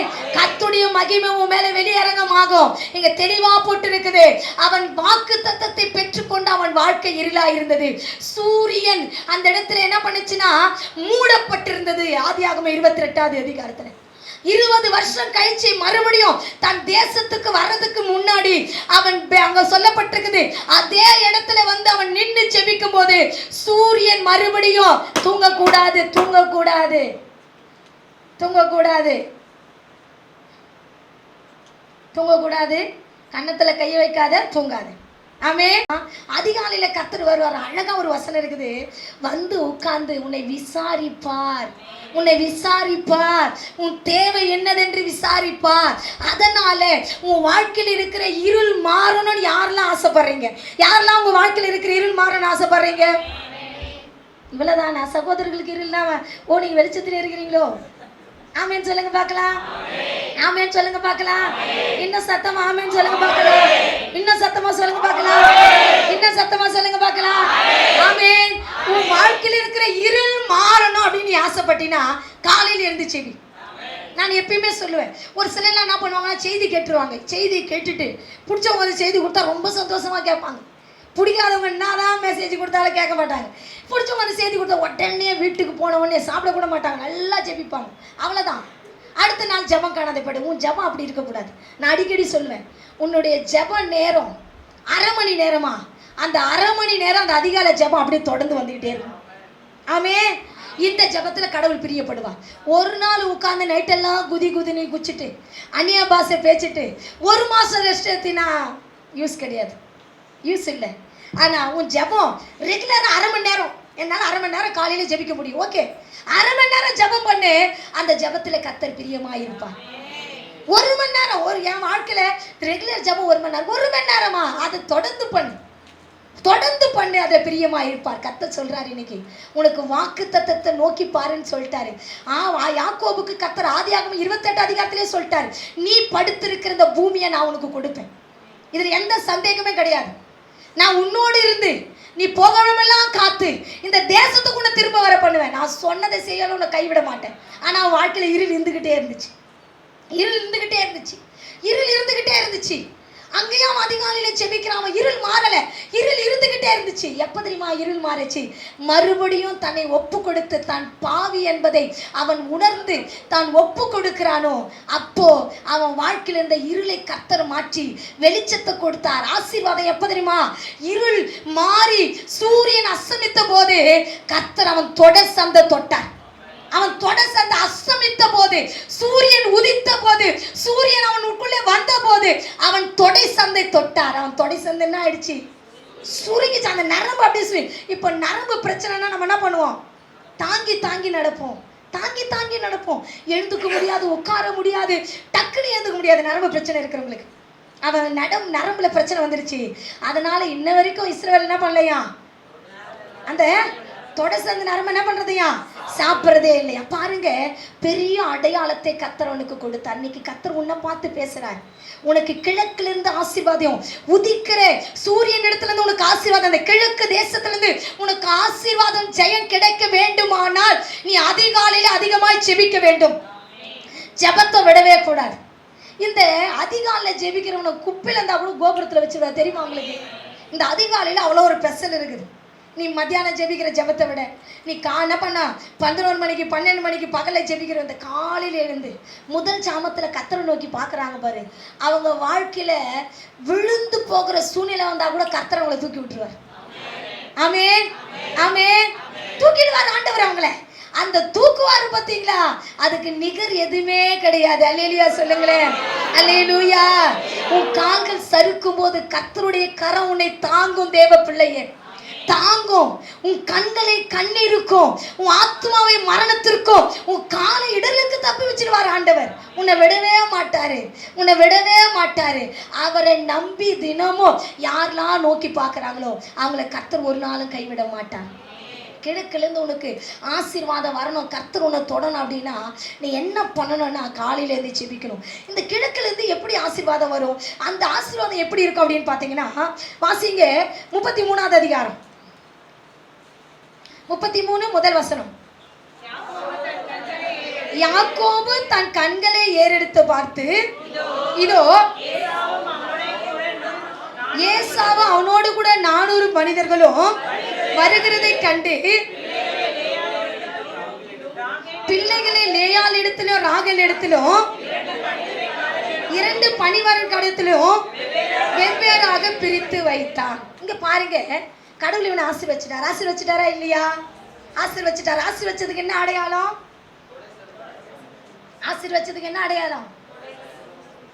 சொல்ல மாட்டேங்கிறீங்களே சகோதரனா? ஒரே ஒருத்தர் குரல் கேக்குது. ஆசீர்வச்சதுக்கு என்ன அடையாளம்? தொடர் சந்தை தொட்டார். ஆசீர்வச்சதுக்கு என்ன அடையாளம்? தொடர் சந்தை தொட்டுட்டாரு. அவர் சுருக்கி நடந்துட்டு வராரு. இப்படி தாங்கி எல்லாரும் என்ன பார்க்கணும்? பைபிள் பார்க்கும்போது மட்டும்தான், பைபிள் படிக்கும் போது தான் அங்கே பார்க்கணும். மீதி டைம்லாம் யாரை பார்க்கணும்? என்ன பாருங்க. ஆமென். அப்புறம் ஆண்டவரை பாருங்க. ஆமென். இப்போ முடிச்ச உடனே ஒரு ஜெபம் பண்ணுவேன். அந்த ஜெபத்தில் நீங்கள் ஆண்டவரை பாருங்க. இப்போ பாருங்க, இவன் அந்த காலை நொண்டி நடந்து வரான். தூரத்துலேருந்து ஒருத்தவங்களை பார்த்துறான். யாரு? அவங்க அண்ணனை பார்த்துட்டான். அண்ணன் கூட 400 பேர் வரதை பார்த்துட்டான். இவன் அழுததெல்லாம் என் ஜீவனை தாங்க ஆண்டவரே, நான் போனால் எங்கள் அண்ணன் கொன்னுடுவான், அவன் என் மேலே ரொம்ப வெறியாக இருக்கிறான், நான் அவனை ஏமாத்திட்டேன் அப்படின்னு ரொம்ப அழுது ஜெபம் பண்ணான். ஆனால் இவன் எதிர்பட்டு வரான். பைபிளில் போட்டிருக்குது, அவன் வரான். ஏசா வந்தபோது என்ன பண்ணுவானோன்னு தெரியாம பயந்துட்டு இருக்கிறான். வந்து கட்டி அணைத்து முத்தமிட்டு அவனையும் ஆசீர்வதித்து அவன் பிள்ளைகளையும் ஆசீர்வதித்து அந்த தேசத்துல ஒரு பகுதியை ஏசா அவனுக்கு கொடுத்தான். இதுதான் அதிகாலை ஜெபிக்கிற ஜெபத்துக்குரிய பெயர், வல்லமை. அதிகாலை ஜெபத்துக்குள்ள இருக்கிற வல்லமை என்ன தெரியுமா? உனக்கு விரோதமா எழும்புகிற எந்த ஆயுதமும் வாய்க்காதே போகும், வாய்க்காத போகும். அதிகாலை ஜெபிக்கிறவனுக்கு விரோதமா எந்த நாவு குற்றப்படுத்தினாலும் அந்த நாவை நீ குற்றப்படுத்துவாய். அப்படிப்பட்ட ஒரு வல்லமை இருக்குது அதிகாலை ஜெபத்துல. அதிகாலை ஜெபத்தில் அவ்வளவு வல்லமை இருக்குது. எப்படிப்பட்ட ஒரு சேனையை உனக்கு விரோதமாய் வந்தாலும், சகீதக்காரனாகிய தாவீது சொல்லுகிறான், எனக்கு விரோதமாய் ஒரு பாளையம் இறங்கி வந்தாலும் என் இருதயம் பயப்படாது. நான் என்ன பண்ணுவேன்? அவர் மேல் நம்பிக்கையா இருக்கிறேன். சேனையே வந்தா கூட, ஒரு ராணுவம், இந்த இந்தியாவுடைய ராணுவம் உனக்கு விரோதமா வந்தா கூட அதிகாலையில் நீ ஜெபிக்கிறவனா மாறுவேனா? கர்த்தர் சொல்றாரு, உனக்காக கர்த்தர் நிற்பார், உனக்காக கர்த்தர் பரிந்து பேசுவார், உனக்காக கர்த்தர் வழக்காடுவார். கையை தட்டி கர்த்தர் நாமத்தை மகிமைப்படுத்துவோமா? ஆமென், ஆமென், ஆமென், ஆமென். உனக்காக கர்த்தர் வழக்காடுவார், பரிந்து பேசுவார்.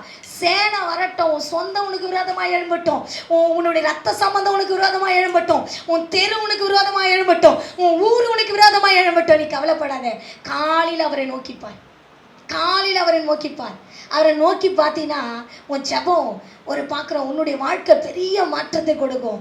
ரெகுலர் ஜெபம் ஒன்று இருக்கணும், ரெகுலர் ஜெபம். காலையில் என்னால் 20 நிமிஷம், என்னால் அரை மணி நேரம், என்னால் 1 மணி நேரம், என்னால் 3/4 மணி நேரம், எந்த நேரம் உனக்கு சரியாக தோணுது அதை தொடர்ந்து பண்ணு. 5 மணிக்கு எழுந்துக்கிறியா, 5 மணிக்கு எழுந்து, 5 மணிக்குள்ளே எழுந்துக்கணும். 4 மணிக்கு எழுந்துக்கிறியா, 4 மணிக்கு ரெகுலராக எழுந்துரு. 3 மணிக்கு எழுந்துக்கிறியா, எழுந்துக்கிற ரெகுலரா. ஒரு 10 நிமிஷம் ஜெபம் பண்ணிட்டு 7 மணி வரைக்கும் தூங்காத. அந்த பழக்கத்தை வச்சுக்காத. ஜெபம் பண்ணிட்டியா, உனக்கு என்ன ஆகிடும்? புது பலன் வந்துடும். ஏன்னா மண்ணாவை கொடுத்துட்றாருல கடை, புது பலன் வந்துடும். வந்துட்டு உடனே உற்சாகமாக வேலை செய். அப்போ தான் உன்னை விசாரிக்கிறாரு, உன் பலவீனை இன்னதென்று அவர் அறிந்திருக்கிறார் அல்லவா. உற்சாகமாக வேலை செய். அந்த நாள் ஃபுல்லாக ஒரு பெரிய சமாதானம் வாழ்க்கையில் இருக்கும், பெரிய சமாதானம். அதுக்கு ஈடு எதுவுமே கிடையாதுங்க. இந்த பழக்கத்தை நம்ம கொண்டு வரணும். ஒரு சிலர்லாம் கடமைக்காக ஜெபிக்காத. இன்னைக்கு கர்த்தர் என்னை பார்க்க வருவார், என்னை விசாரிப்பார். ஒரு சில கடமைக்காக ஜெபிப்போம். ஐயோ, இல்லைன்னா இப்போ ஒரு 5 மணி ஜெபம் தினமும் என் சபையில் நடக்குது. இதோட 150 நாள் எரியூரில் வெற்றிகரமாக நடத்திட்டு வந்திருக்கிறேன் நான். 150 நாள். அந்த 50 நாள் இதோட சேர்த்து இவ்வளோ நாள் நடத்திட்டு வரேன். இதில் பார்த்தீங்கன்னா ஒரு 2 பேர் நான் திட்டுவேனே வருவாங்க. நான் நினச்சிட்டேன், நான் திட்டினா தான் வருவாங்கன்றதுக்காக தான் திட்டிகிட்டே இருக்கிறேன். திட்டாதான் வருவாங்கன்ட்டு. அப்படியே பாஸ்டர் கேட்டார், முன்னாடி எப்படி எழுந்து கூப்பிடுது அப்படின்னு சொல்லிட்டு அந்த பாப்பா கேட்டார். அக்கா என்னை அடிக்கும், அக்கா என்னை திட்டும், அதனால தான் நான் வந்துடுறேன், அல்லேலூயா அப்படின்றாங்க. நான் அதை பற்றி கவலைப்படல. ஏன்னா இந்த பழக்கம் வந்துருச்சுன்னா அப்படியே அந்த தொடர்ந்து அந்த டைமில் கரெக்டாக எழுந்து வந்து பார்த்தீங்கன்னா, அன்றைக்கி 3 மணிக்கு தான் நான் படுத்தேன். ஜபலாம் முடிச்சுட்டு 3 மணி. ஆனால் கரெக்டாக அந்த 4 மணி விழிப்பு மறுபடியும் வருது. ஏன்னா பழக்கமாயிட்டா அதை மாற்ற முடியாதுங்க நம்ம வாழ்க்கையில். என்னைக்காவது பலவீனம் ரொம்ப முடியாத டைமில் தான் நம்ம அசந்து தூங்கிடுவோம். ஆனால் அந்த பழக்கம் நமக்குள்ளே வரும்போது நம்மளால் என்ன பண்ண முடியாது, எழுந்துக்காத இருக்க முடியாது. கர்த்தர் நம்மளை என்ன பண்ணுவார், விழிக்க வைப்பார். அதுதான் ஒரு பெரிய பெசல். நிறைய பேருக்கு இந்த அதிகாலை ஜெபம் இல்லை. அதனால தான் குடும்பத்தில் தரித்திரம், குடும்பத்தில் சாபம், எப்போ பார்த்தாலும் சண்டை, எப்போ பார்த்தாலும் கடன் பிரச்சனை, எப்போ பார்த்தாலும் என்னங்கன்னா பார்த்தீங்கன்னா வியாதி வியாதி வியாதி வந்துட்டு இருக்கும். அதிகாலையில் இருந்து ஜெபம் பண்ணிப்பாரு, உன் வீட்டை சுற்றிலும் ஒரு பாதுகாப்பு இருக்கும். அந்த பாதுகாப்பு உன்னை எதுவுமே அணுகாத பாதுகாக்கும். ஆமென், ஆமென். நம்ம உடம்புல செல் இருக்குது. என்னென்ன செல் இருக்குது சொல்லுங்க பார்க்கலாம். சரி, அணுக்கள் இருக்குது. நம்ம உடம்புல அணுக்கள் இருக்குது. என்னென்ன அணுக்கள் இருக்குது? எத்தனை அணுக்கள்? நிறைய அணுக்கள் இருக்குதாம்மா? சரி, 2 அணுக்கள் மட்டும் நம்ம எடுத்துக்கலாம். வெள்ளை அணுக்கள், சிகப்பு அணுக்கள். இப்போ இந்த அணுக்கள் குறையும் போது நம்ம சரீரத்துல என்ன வந்துடுது, பலவீனம் வருது. நம்ம பலவீனத்தை வராத அளவுக்கு பாதுகாக்கிறதுக்கு அணுக்கள் என்ன பண்ணுது, போராடுது. இன்னைக்கு கர்த்தர் சொல்றாரு, நீ அதிகாலையில் ஜெபிச்சினா உனக்கு விரோதமா வர எந்த காரியமா இருந்தாலும் அது போராடி என்ன பண்ணும், கர்த்தர் உங்களுக்குள்ள ஜெயத்தை கொடுப்பார்.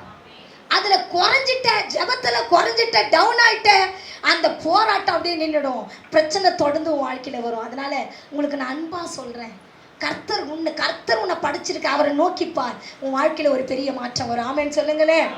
ஆமேன், ஆமேன். பெரிய மாற்றத்தை கர்த்தர் உன் வாழ்க்கையில கொடுக்க வல்லவராய் இருக்கிறார். யாக்கோபு தன் வாழ்க்கையில அவங்க அண்ணன் வரும்போது அவன் மனசு எப்படி இருக்கும்? எப்படி அடிச்சிருக்கும் மனசு? பயமா திக்கு திக்கு திக்கு திக்குன்னு ஒரு சிலலாம் சொல்லுவாங்க.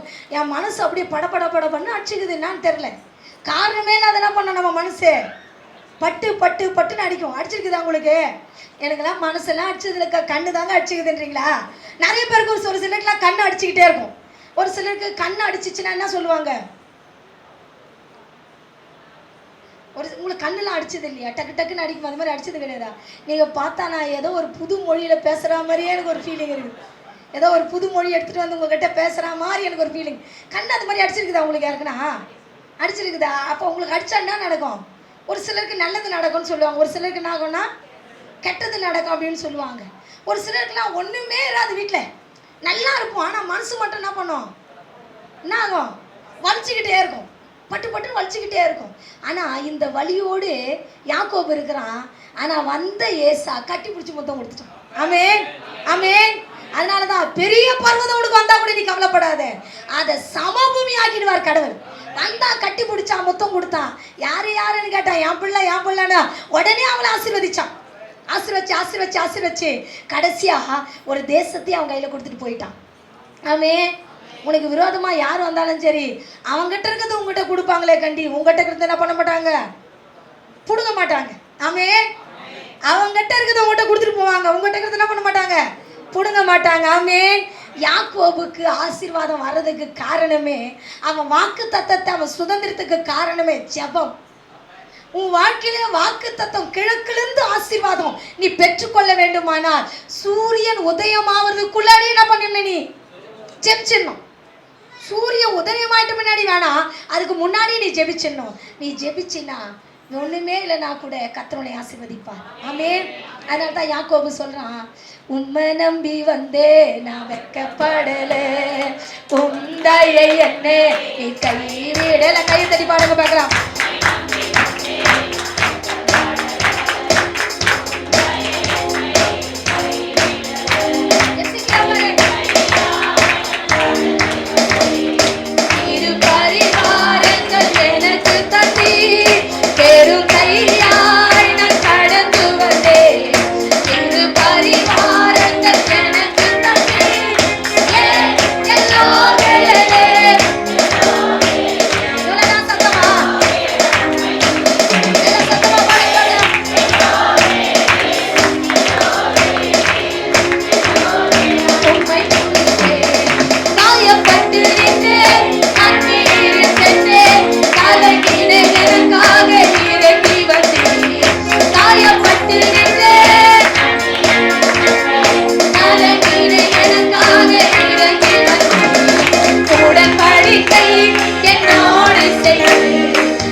பிடிச்சி குலுக்கி ஒரு 3 நிமிஷம் குலுக்குங்க பார்க்கலாம். குலுக்குங்க, பின்னாடிக்கிறவங்க தான் குலுக்கணும். நல்லா குலுக்குங்க. குலுக்குமா? நல்லா குலுக்கு. குலுக்கிட்டீங்களா? குலுக்கி சொல்லு, அவரை நம்பினா உன்னை கைவிடவே மாட்டாரு. அவரை நோக்கி பார்த்தினா உன்னை கைவிடவே மாட்டாரு. ஆமென், ஆமென். அவரை நம்பி பாரு, ஜெபிச்சு பாரு, உன் வாழ்க்கை ஆசீர்வாதமாயிருக்கும். ஆனா நமக்கு இன்னைக்கு சொல்றார், கிழக்குல இருந்து உனக்கு ஒரு ஆசீர்வாதத்தை கர்த்தர் வைத்திருக்கிறார். சூரியன் அஸ்தமிப்பதற்கு உதிக்கிறதுக்கு முன்னாடி ஜெபம் பண்ண ஆரம்பிச்சு. ஆமென், ஆமென். உன் தரித்திரம், உன் வியாதி, உன் கடன் பிரச்சனை, உன் குடும்பத்தில் இருக்கிற குலைச்ச எல்லாத்தையும் கர்த்தர் மாற்றிடுவார். சமாதான குலைச்ச எல்லாம் மாறும். ஆண்டவர் உன் கூட இருப்பார். ஆமென். இன்னைக்கு ஆண்டவர் பார்த்து எல்லாம் கண்ணை மூடி ஒரு ஜெபம் பண்ணலாமா? எல்லாம் கண்ணை மூடி. உன்னை பாரு, நான் எவ்வளோ ஈஸியாக ஜெபிக்க வைக்கிறேன். முழங்கால் படியிட சொல்லலை, உன்னை எழுந்து நிற்க சொல்ல, எவ்வளோ அழகாக உன்னை எவ்வளோ ஈஸியான காரியத்தை நான் செய்ய வைக்கிறேன் பாருங்கள். கண்ணை மூடி, எல்லாம் கண்ணை மூடி பார்க்கலாம். கண்ணை மூடு கூட கத்துறேன். கண்ணை மூடு பார்க்கலாம். எல்லாம் கண்ணை மூடணும். கண்ணை மூடி எல்லாம் சொல்லுங்க, ஏசப்பா என் வாழ்க்கை மாறுறதுக்கு என் கூட நீங்க பேசுறீங்கப்பா. அதிகாலையில செபிக்க எனக்கு கிருபை தாங்கப்பா. என்னால நான் நினைக்கிறேன்ப்பா, என்னால முடியலப்பா. நீங்க எனக்கு கிருபை செய்யும், நீங்க எனக்கு கிருபை செய்யும், நீங்க எனக்கு கிருபை செய்யும், நீங்க எனக்கு கிருபை செய்ய. எல்லாம் அப்படி சோத்திரம் பண்ணுங்க பார்க்கலாம்.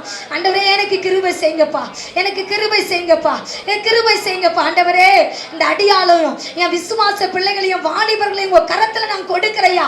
என் பிள்ளைகளுக்கு அதிகாலை ஜெபத்தினுடைய அந்த மகத்துவத்தை கத்து கொடுங்கப்பா. அதிகாலையில எழுந்து கர்த்தருடைய முகத்தை பார்க்கிற அந்த கிருபை வரட்டப்பா.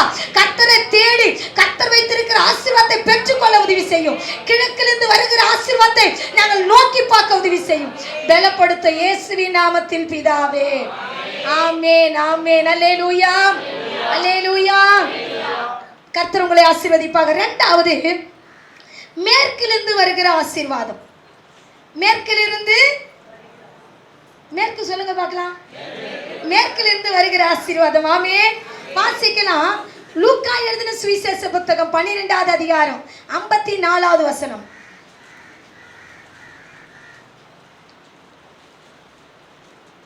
12:54. பின்பு அவர் ஜனங்களை நோக்கி மேற்கே மேகம் எழும்புகிறதை காணும் போது மழை வரும் என்று சொல்லுகிறீர்கள். போதுங்க. மேற்குல இருந்து என்ன வரும்? மழை வரும். மேற்குல நீங்க செக் பண்ணி பாருங்க. இந்த மேற்கு பகுதியில் மேகம் ஆரம்பிச்சாவே மழை வரும். ஆமென். அப்பெல்லாம் நம்ம முற்பிதாக்கள்லாம் அதை கணிப்பு நீங்கள் பாருங்கன்னா 12 மணி நேரம் அழகாக கணிப்பாங்க. அப்போல்லாம் எதுக்கு அடிக்காரம் இந்த டைம் இது அப்படின்னு சொல்லிட்டு கரெக்டாக சொல்லுவாங்க. கணிப்பு இந்த டைம்லன்னு சொல்லிட்டு. அப்போது மேற்கிலிருந்து இதை போய் செக் பண்ணி பார்க்க போகிறீங்க. மேற்கில் மேகம் வரும்போதுலாம் சொன்னாங்கல்ல, பைபிளில் போட்டுக்கிறதுல பார்க்கலாம் அப்படின்னு பார்க்கணும். மேற்கிலிருந்து மேகம் எழும்பும் போது மழை வரும். ஆமென், ஆமென். மழை வரும். இந்த மேற்கிலிருந்து வருகிற இந்த மழை நமக்கு, மழை நம்முடைய வாழ்க்கையில நிறைய ஆசீர்வாதத்தை கொடுக்கும். மழை என்னென்ன ஆசீர்வாதத்தை நமக்கு கொடுக்கும் சொல்லுங்க பார்க்கலாம். இப்படியே உட்கார்ந்துருப்போம் நாங்கள். என்னம்மா? விவசாயம். விவசாயம் நல்லா என்ன பண்ண வளமா வளரும் மழை வந்து. அடுத்தது நீர்வளம் அதிகரிக்கும். அடுத்தது குளிர்ச்சியான தென்றல் காற்று கிடைக்கும். அடுத்தது குடிநீர் பஞ்சத்தை போக்கும். அப்புறம் என்னப்பா? மரம் செடி கொடி எல்லாம் வளரும். ஆமே. நம்ம உயிர் வாழும். ஆமே. தண்ணி இருந்தால் தான் நம்மளால உயிரோடு இருக்க முடியும். ஆமே, ஆமே. நீ நம்ம என்ன வந்தீங்கன்னா பொது எப்பயுமே பொதுவான ஆளுன்றதுனால பொதுவாகவே சொல்லிக்கிறீங்க. உங்களை பற்றி சொல்ல இவ்வளோ நல்லவங்களா இருக்கிறீங்களே நீங்கள். ஆமே, ஆமே. மரம் செழிக்கும், செடி செழிக்கும். அப்புறம் என்ன பண்ண, விவசாயம் வளர, நீ நல்லா இருப்பேன்றதே சொல்லலையே. பாருங்க, மழை வந்தாதான் தண்ணி குடிக்க முடியும். ஆமே, ஆமே. பாருங்க, இந்த தண்ணி வளம் நம்ம தேசத்துல பெருகணும்னா மழை வரணும். ஒரு 2 வருஷம் மழை வரலன்னா எப்படி இருக்கும்? அவ்வளவுதான், காஞ்சி ஒரு சாப்பிடலனா கூட நம்ம எப்படின்னா தாக்கு பிடிச்சிருந்துருவோம். தண்ணி குடிக்காம இருக்க முடியுமா? இருந்தோன்னு வச்சுக்க, சரீரத்தில் நிறைய பலவீனம் வரும். நமக்குள்ள நிறைய நீர் சத்து கம்மியாயிட்டாவே நம்ம வாழ்க்கையில் நிறைய சோர்ந்து போயிடுவோம், நம்ம செத்து போயிடுவோம். இந்த நிலைக்கு வந்துடும். இங்கே பார்க்குறோம், மேற்கை நோக்கி பார்க்குற உடனே எங்களுக்கு என்ன வந்துருச்சுன்னா, மழை வரதை நீங்கள் பார்க்குறீங்களே, கணிக்கிறீங்களே அப்படின்னு சொல்லிட்டு இங்கே ஆண்டவர் கேட்குறா. இப்போ நான் சொன்ன உடனே நீங்கள் கண்டுபிடிக்க போறேன் பாருங்க. சொன்ன உடனே கண்டுபிடிச்சி இப்போ கண்டுபிடிச்சிருக்கீங்களே. இப்போ மழை வராம ஒரு தேசம் இருந்துச்சு, மழை வராத ஒரு நாட்கள் இருந்துச்சு. அந்த நாட்களில ஒரு தேவ மனுஷன் தீர்க்க தரிசனம் உரைத்தார். நோவா தீர்க்க தரிசனம் உரைச்சாரா? யார் உரைச்சது? எலியா தானே உரைச்சார். மழை வராத காலம். அப்போ தண்ணி பார்த்தீங்கன்னா நீர்வளம் ஆசீர்வாதமா இருந்துச்சு. பழைய ஏற்பாட்டுக்கு ஆதி ஆகமத்தில் நீங்க பார்த்தீங்கன்னா 5வது அதிகாரம் நீர்வளம். ஏன்னா 4 அதிகம் என்ன பண்ணார்? ஆண்டர் விட்டார்ல, நீர்வளம் ஆசீர்வாதம் வச்சு. ஆனா மழை வராம எத்தனை வருஷம்? 3 வருஷம். 3 வருஷம் 6 மாசம் மழை வரல. அப்போ அந்த தேசத்தினுடைய நிலை எப்படி இருக்கும்? அப்போ இன்னைக்கு மழை நம்முடைய மழை வரலன்னா நம்ம ஆசீர்வாதம் என்ன பண்ணுது? தடைப்பட்டு இருக்கிறது. தடைப்பட்டுச்சு. நம்ம வீட்டில் வருமானம் இராது, எந்தவே ஆசீர்வாதமாக இராத சூழ்நிலை இருக்கு. ஒருவேளை இந்த கூட்டத்தில் என் வாழ்க்கையில் குடும்பத்தில் வருமானமே இல்லை, கஷ்டத்தில் இருக்கிறேன், கண்ணீரில் இருக்கிறேன், எங்கே போனாலும் இதுக்கு விடிவில்லை, என்னென்னவோ நான் பண்ணி பார்த்துட்டேன், என்னென்னவோ பரிகாரம் பண்ணி பார்த்துட்டேன், என்னென்னவோ பண்ணி பார்த்துட்டேன், முடியலன்னு சொல்லிட்டு உட்காந்துட்டு இருக்கலாம். ஆனால் கர்த்தர் இன்னைக்கு பேசுகிறா. எலியா கூட கர்த்தர் சொன்னார், அந்த தேசம் பாவம் செய்தார்கள், அதனால 3 வருஷம் அந்த தேசத்தில் பஞ்சத்தை, மழையை அடைச்சிருக்கிற, வானத்தை அடைச்சிட்டுன்னு சொல்லிட்டார். அவர் அப்படியே போய் தீர்க்க தரிசனம் சொன்னாரு. 1 ராஜாக்களின் புத்தகம் வாங்க பார்க்கலாம், 17வது அதிகாரம் 1 வசனம் வாசிமா.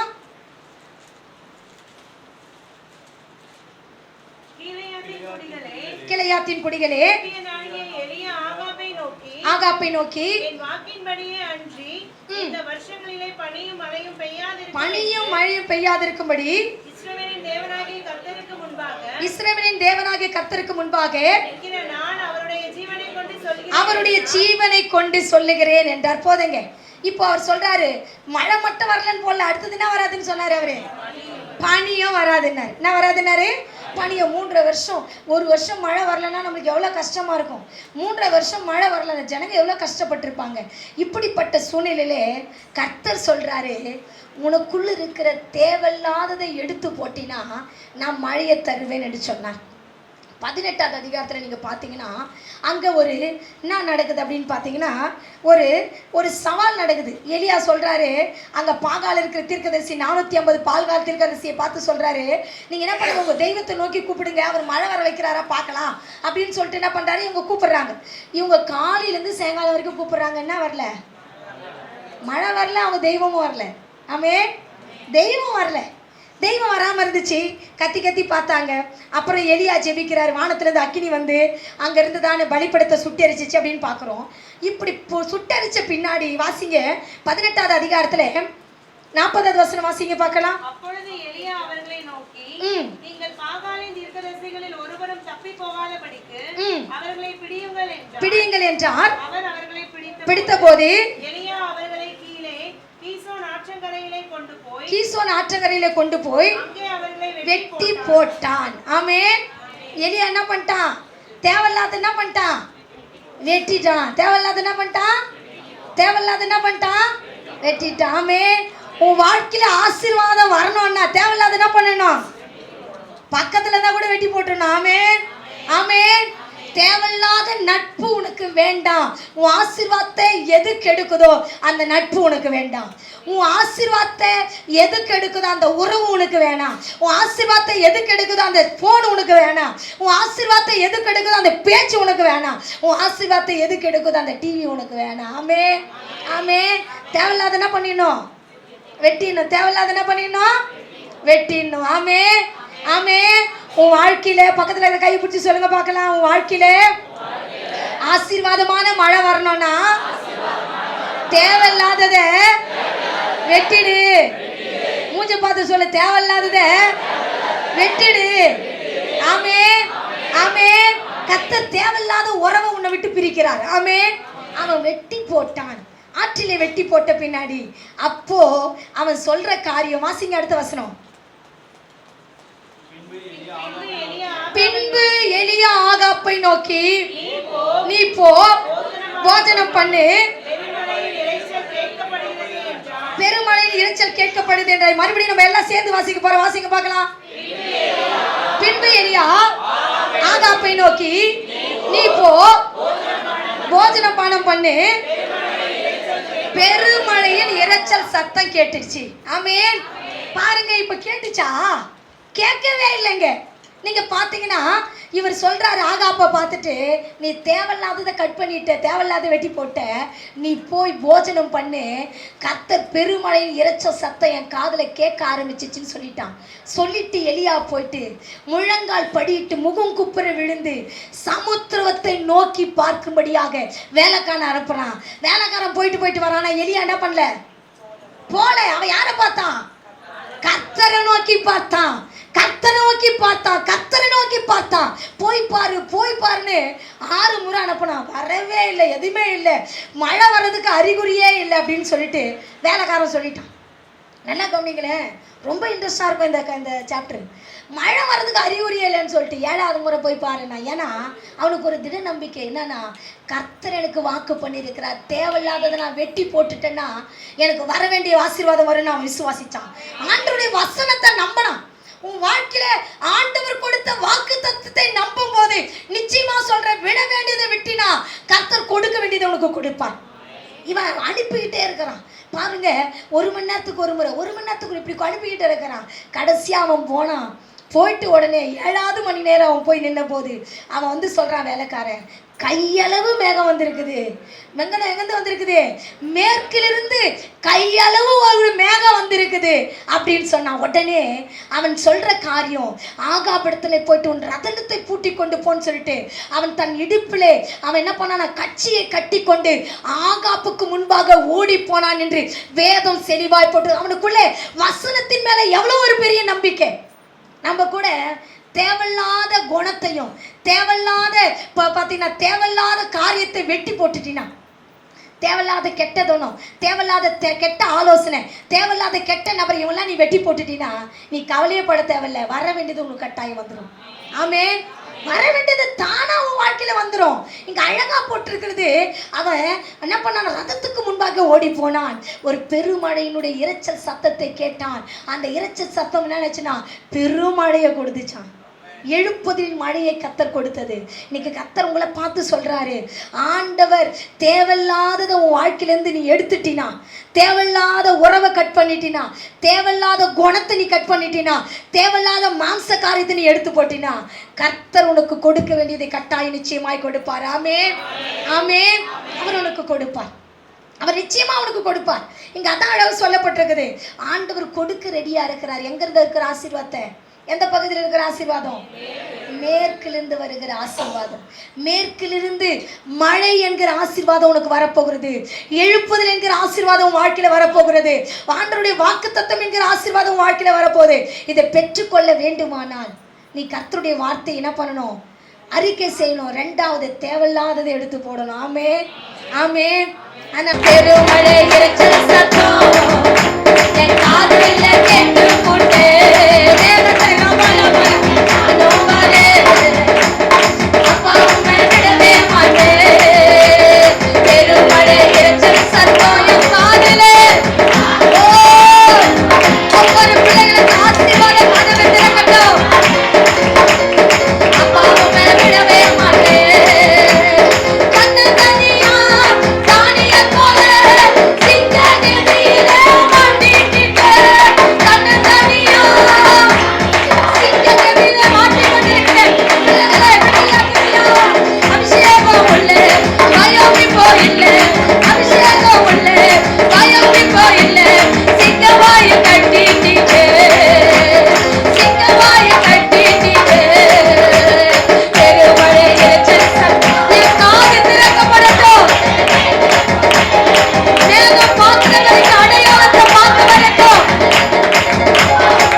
அப்படியே நம்ம ஜெபிக்கலாம்.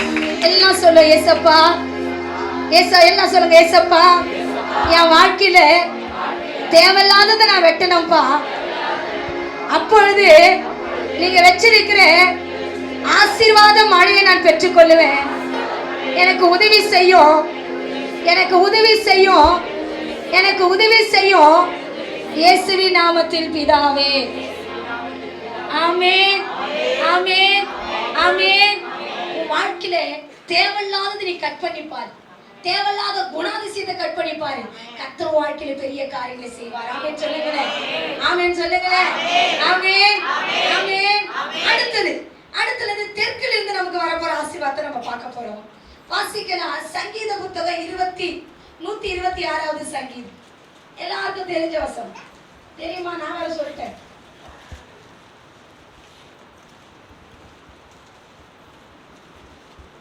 சீயோனின் சிறையிருப்பை கர்த்தர் திருப்பும் போது எப்படி இருப்பாங்களா?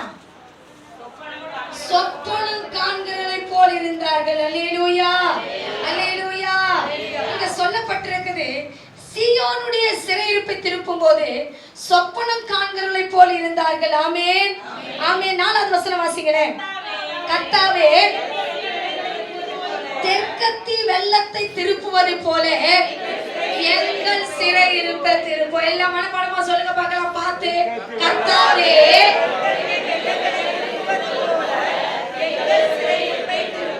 இவ்வளவுதானா உங்க சத்தம்?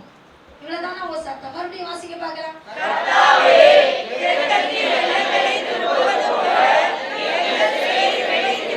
என்ன பைபிள் எடுத்து பிள்ளைங்க, ஆம்பளை பிள்ளைங்க தான் நல்லா அழகா படிக்கிறாங்க. பொம்பளை பிள்ளைங்க நல்லா பைபிள் எடுத்துக்கிட்டு கையில வச்சுங்க பார்க்கலாம். யார் யார் வைக்கலன்னு நான் பார்ப்பேன். பைபிள் எடுத்து கையில கிட்ட வச்சுங்க பார்க்கலாம். வச்சுக்கிட்டீங்களா? தீபா வச்சுக்கிட்டியா? சரி, படிக்கலாமா? இப்போ எல்லாம் படிக்க பார்க்கலாம். கர்த்தாவே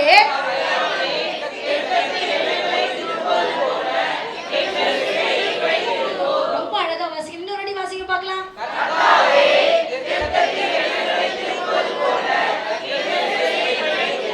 இன்னொரு அடி படிக்கிறேங்க. யார் என்ன பைபிள் எடுத்து கையில வைக்கணும்? ஆகாஷ் பைபிள் எடுத்து கையில வச்சுக்கோ. எடுத்து கிட்ட வச்சுக்க. கிட்ட வச்சுக்கிட்டீங்களா? ஐசகே, மாமா கிட்ட பைபிள் பார்த்துக்கோ. உனக்கு பைபிள் வேணா வாங்கிக்கோ, தரேன்.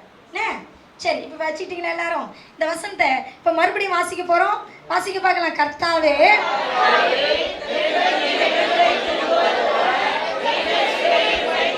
கண்ணை மூடி அப்படியே சொல்லுங்க பார்க்கலாம், மனப்படமா. கர்த்தாவே தெற்கத்தி வெள்ளத்தை திருப்புகிறது போல எங்கள் சிறையிருப்பை திருப்போம். ஆமென், ஆமென். எவ்வளவு அழகா உங்களுக்குள்ள டேலண்ட் இருக்குது. சூப்பரா பைபிள் படிக்கிறீங்க. ஒரே வசனம் பாருங்க, டக்குன்னு மனப்பாடம் பட்டீங்க பாத்தீங்களா நீங்க? ஆமென். அவ்வளவு அறிவு இருக்குது உங்களுக்கு. அல்லேலூயா, அல்லேலூயா. அறிவு இருக்கிறவங்கள ஒரு அல்லேலூயா சொல்லுங்க பார்க்கலாம். அல்லேலூயா. சத்தியா இவ்வளவு பேருக்கு இருக்குது. அல்லேலூயா. அருமையான தேவனுடைய பிள்ளைகளே, இங்க சொல்லப்பட்டிருக்குது, தெற்கு பகுதியிலே உனக்கு சிறையிருப்பு இருக்கலாம்.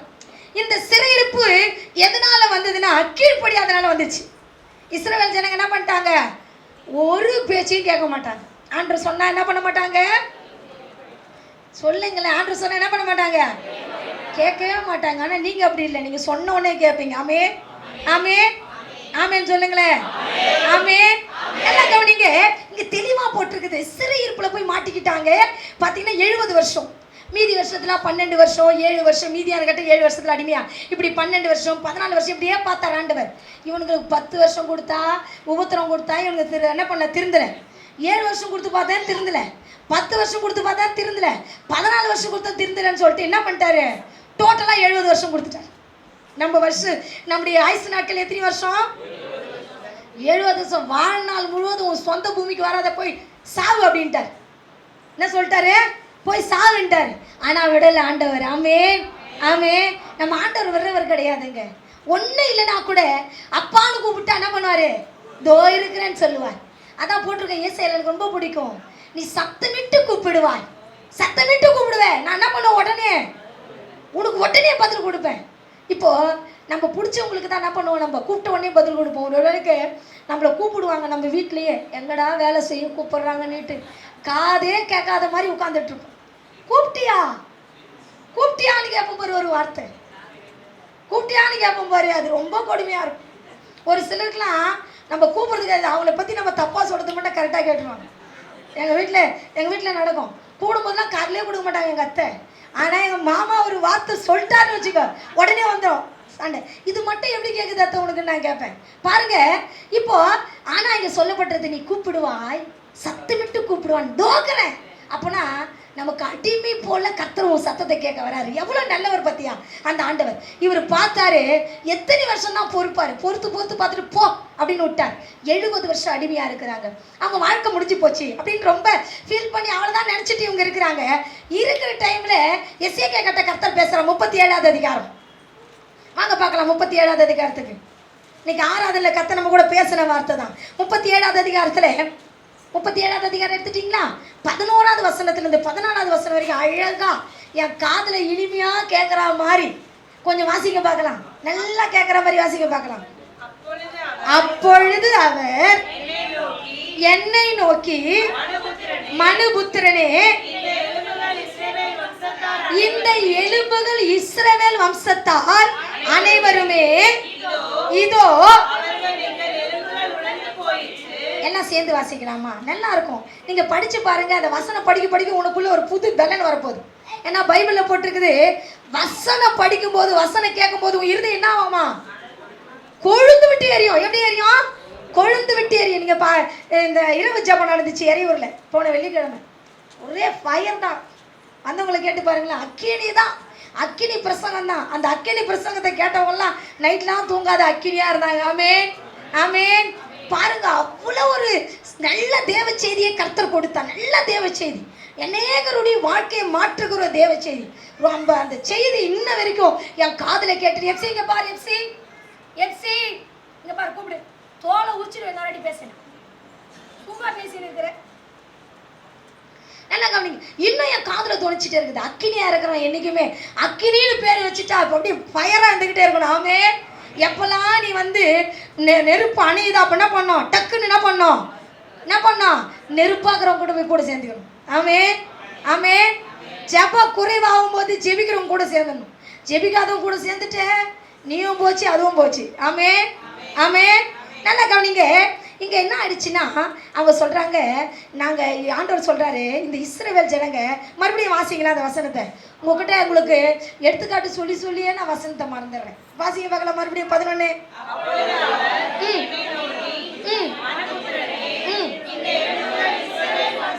இந்த எலும்புகள் இஸ்ரவேல் வம்சத்தாரை அனைவருமே இதோ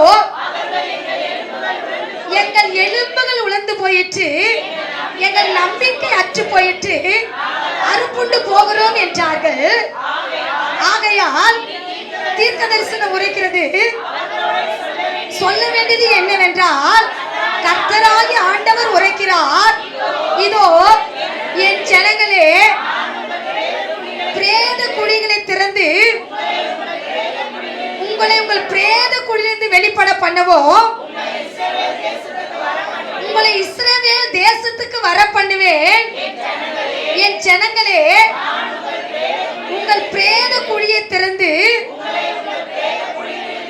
பிரேத குழியிலிருந்து வெளிப்பட பண்ணும்போது நான் கர்த்தர் என்பதை அறிந்து கொள்வீர்கள். என் ஆவியை உங்களுக்குள் வைப்பேன், நீங்கள் உயிர் அடைவீர்கள். நான் உங்களை உங்கள் தேசத்திலே வைப்பேன், அப்பொழுது நான் கர்த்தர் என்பதை அறிந்து கொள்வீர்கள். ஆமென்.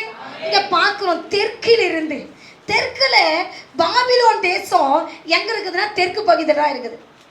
தெற்கு பகுதியில் இருக்குது. இவங்க அழறாங்க, அழுது புலம்புறாங்க. அப்புறம் கொஞ்ச நாள் இப்போ கூட நம்ம பிரச்சனையிலேயே பழகிட்டா நம்ம என்ன பண்ண மாட்டோம், அந்த பிரச்சனையை இவங்க பிரச்சனையிலேயே பழகுனால கண்டுக்கல.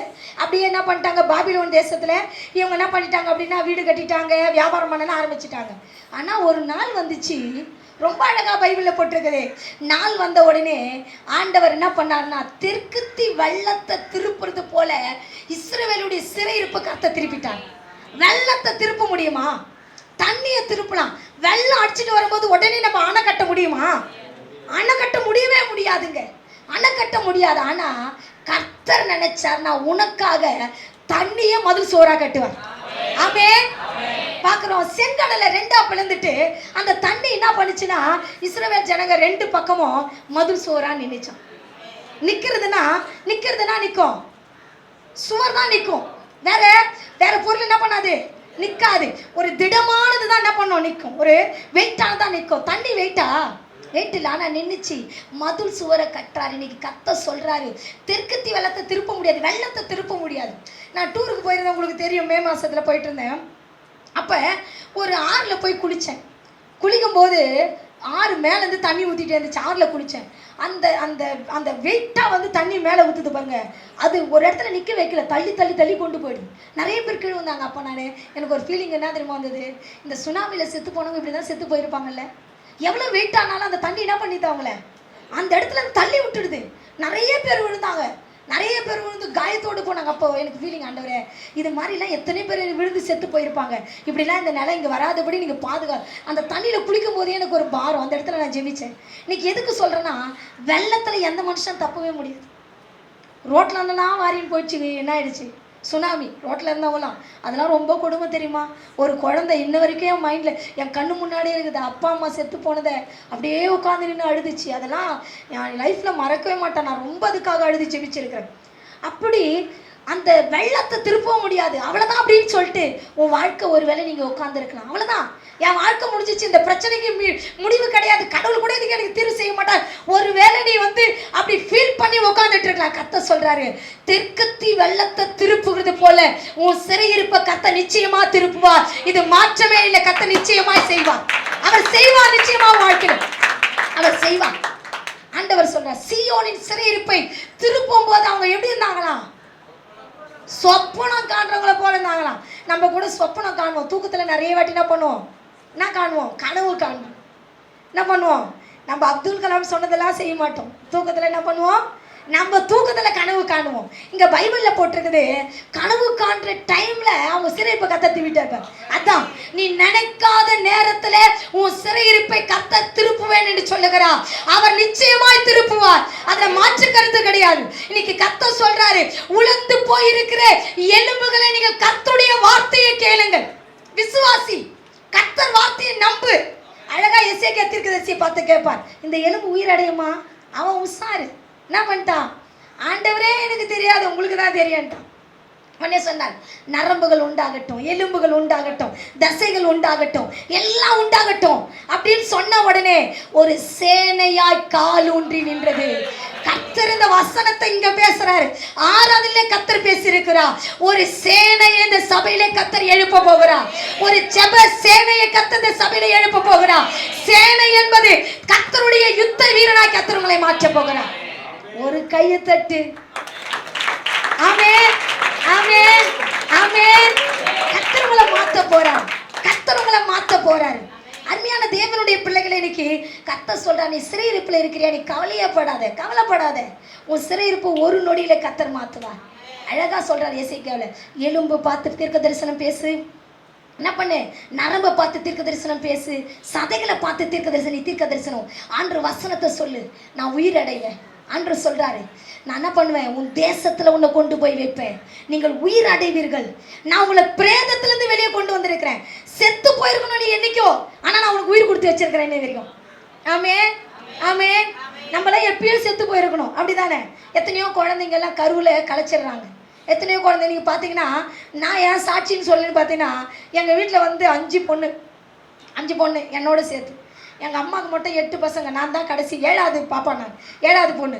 எங்கள் அப்பா இது உடனே சொன்ன உடனே எங்கள் அம்மாலாம் சொன்னாங்களாம், இது பொம்பளை பொண்ணு தான், அந்த எல்லா பொம்பளை பொண்ணுக்கு எனக்கு என்னென்ன இதெல்லாம் நடக்குமோ என் சரீரத்தில் அது எல்லாம் நடக்குது. உடனே எங்கள் அம்மா என்னென்னவோ மருந்து சாப்பிடுச்சா எனக்கு கலைக்கிறதுக்கு, என்னென்னவோ மருந்து. ஆனால் நான் சாகலை வந்துட்டேன் பார்த்தியா. எத்தனையோ பேர் பொத்தி காக்குறாங்க, கர்ப்பம் கலைஞ்சி போகுது. ஆனால் கர்த்தர் நம்மளை கருவிலேயே முன்குறிச்சிட்டாருன்னா, என்னதான் சாப்பிட்டாலும் சரி நம்மளை வெளியே கொண்டு வந்துடுவார் கடவுள். அது பெரிய, இன்னைக்கு அதான் சொல்லப்பட்டிருக்குது, நீ உலர்ந்து போன எலும்பா யூஸ் இல்லாத கூட இருக்கலாம், ஆனால் கர்த்தர் சொல்றாரு, என் வார்த்தை உன்னை உயிரோடு எழுப்போம். நீ செத்து போற நிலையில இருந்தாலும் என் வார்த்தை உன்னை உயிரோடு எழுப்போம்.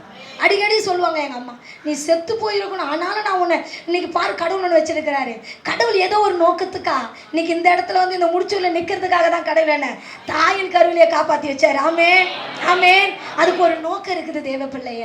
அதனால தான் அதை நம்ம எனக்கு அடிக்கடி நம்ம சொல்லுவோம், எலும்புகள் உருவாகல, நரம்புகள் உருவாகல, தசைகள் உருவாகல, தரிசனம் உருவானதே, தாய் கருவிலே தரிசனம் உருவானதே.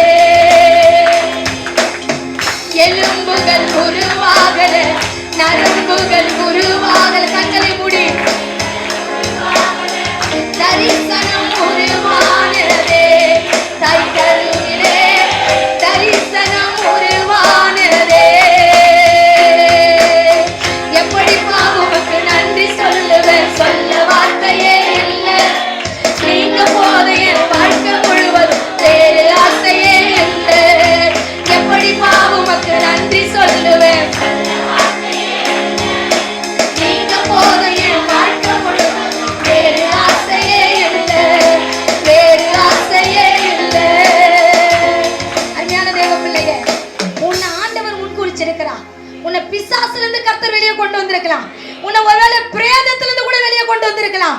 செத்து போற நிலையிலிருந்து கூட கர்த்தர் வெளியே கொண்டு வந்திருக்கலாம்.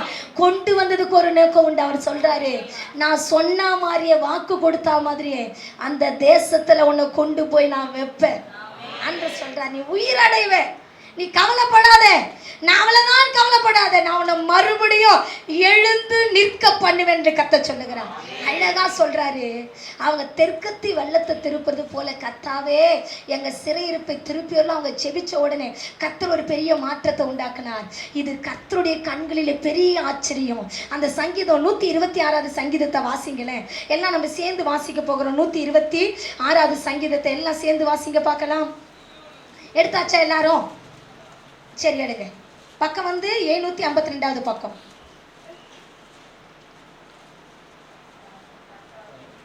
வாசிக்கலாமா? சீயோன் சிறைப்பை கர்த்தர் திருப்பும் போது சொப்பனம் காண்களை போல் இருந்தார்கள். நம்முடைய வாய் நகைப்பினாலும் ஆனந்த சத்தத்தினாலும் நிறைந்திருக்கிறது. கர்த்தர் இவர்களுக்கு பெரிய காரியத்தை செய்தார் என்று புற ஜாதியார்கள் சொல்லிக் கொண்டார்கள். கர்த்தர் நமக்கு பெரிய காரியங்களை செய்தார், இது நிமித்தம் நாம் மகிழ்ந்திருப்போம். கர்த்தாவே தெற்கத்தி வெள்ளங்களை திருப்புகிறது போல எங்கள் சிறையிருப்பை திருப்போம். கண்ணீரோடு விதைக்கிறவன் கம்பீரத்தோடு அறுப்பான். அள்ளி தூவும் விதையை சுமக்கிறவன் அழுது கொண்டே போகிறான். ஆனாலும் அறுத்த அரிக்கட்டை சுமந்து கொண்டு கம்பீரத்தோடு திரும்பி வருவான். ஆமென் சொல்லுங்களேன். பாருங்க, இங்க கர்த்தர் சொல்றாரு, நீ கண்ணீரோடு விதைச்சிருக்கிற உன் கண்ணீரத்தை நான் கம்பீரமா மாத்துவேன். அவர் உன்னை மாத்துவார். இதுல எந்த மாற்று கருத்தும் இல்லை, சந்தேகமும் இல்லை. ஆண்டவர் உன்னை பார்த்து சொல்ற, நான் உன்னை மாத்துவேன். ஒண்ணுமே இல்லைனா கூட என்ன பண்ணுவாரு? உன்னை மாத்த வல்லவராக இருக்கிறார். அன்று கட்ட நம்ம ஜெபிக்க போறோம். எல்லாம் கண்ணை மூடி அன்று கட்ட சொல்ல போறோம், ஆண்டவரே என் வாழ்க்கையில் இருக்கிற சிறையிருப்பு என்ன சிறையிருப்புல இருக்கிறியோ, நீ வியாதியில் இருக்கிறியோ, கடன் பிரச்சனையில் இருக்கிறியோ, வேலையில் உனக்கு பிரச்சனையோ, இல்லை உன் மாம்சத்தில் உனக்கு பிரச்சனையோ, ஆவிக்குரிய ஜீவிதத்தில் வளராதபடி உனக்கு பிரச்சனையோ, எதுவும் இல்லைனாலும் ஆண்டவரே எந்த சூழ்நிலை இருந்தாலும் என்னை பாருங்க ஆண்டவரேன்னு சொல்லுங்க. அன்று கட்ட சொல்லுங்க பார்க்கலாம். அல்லேலூயா. எல்லாம் சொல்லுங்க. அன்று கட்ட நம்ம ஒப்பு கொடுக்க போகிறோம். எங்கிட்ட எதுவும் இல்லப்பா, ஆனாலும் நம்பிக்கொண்டே இருப்பேன். அற்புதம் செய்யும் வர உம்மை நம்பிக்கொண்டே இருப்பேன். எங்கிட்ட எதுவும் இல்லப்பா, ஆனாலும் நம்பிக்கொண்டே இருப்பேன். அற்புதம் செய்யும் வர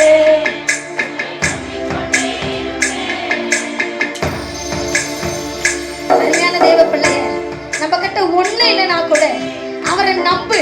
அழகா சொல்லப்பட்டிருக்குது, எங்கிட்ட எதுவும் இல்லப்பா, ஆனாலும் நம்பிக்கொண்டே இருப்பேன். அற்புதம் செய்யாரு உண்மை நம்பிக்கொண்டே இருப்பேன். எங்கிட்ட எதுவும் இல்லப்பா, ஆனாலும் நம்பிக்கொண்டே இருப்பேன். அற்புதம் செய்யாரு உண்மை நம்பிக்கொண்டே இருப்பேன். அற்புதம் செய்யுங்கப்பா எங்க வாழ்க்கையில, உம்மைத்தான் நம்பி இருக்கோம் ஏசப்பா.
அதனால நான் நம்புறேன்ப்பா. உங்க வார்த்தை மட்டும் தான் என் கையில இருக்குதுப்பா. உங்க வார்த்தை மட்டும் தான் என் கையில இருக்குதுப்பா. அதை நான் நம்புறேன். என் வாழ்க்கையில அற்புதம் நடக்கட்டும். என் வாழ்க்கையில அற்புதம் நடக்கட்டும். சொல்லுங்க ஆண்டவரே, என் வாழ்க்கையில அற்புதம் நடக்கட்டும். அப்படியே நம்ம ஜெபிப்போமா? ஏசப்பா, எல்லாம் சொல்லுங்க. ஏசப்பா, இந்த நேரத்துல என் சிறையிருப்ப திருப்புங்கப்பா. நமக்கு சாட்சியாக வாழ உதவி செய்யும். இயேசுவின் நாமத்தில் பிதாவே, ஆமென், ஆமென்.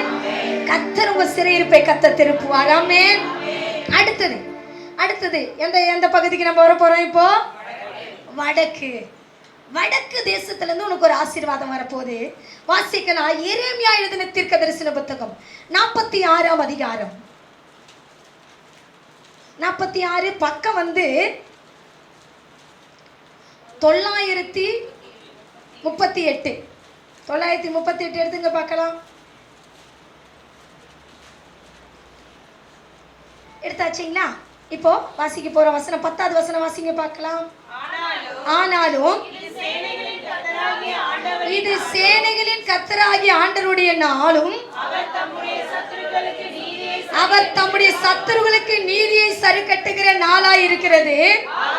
ஆகையால் பட்டயம் பட்சித்து ரத்தத்தால் திருப்தியாகி வெறித்திருக்கும்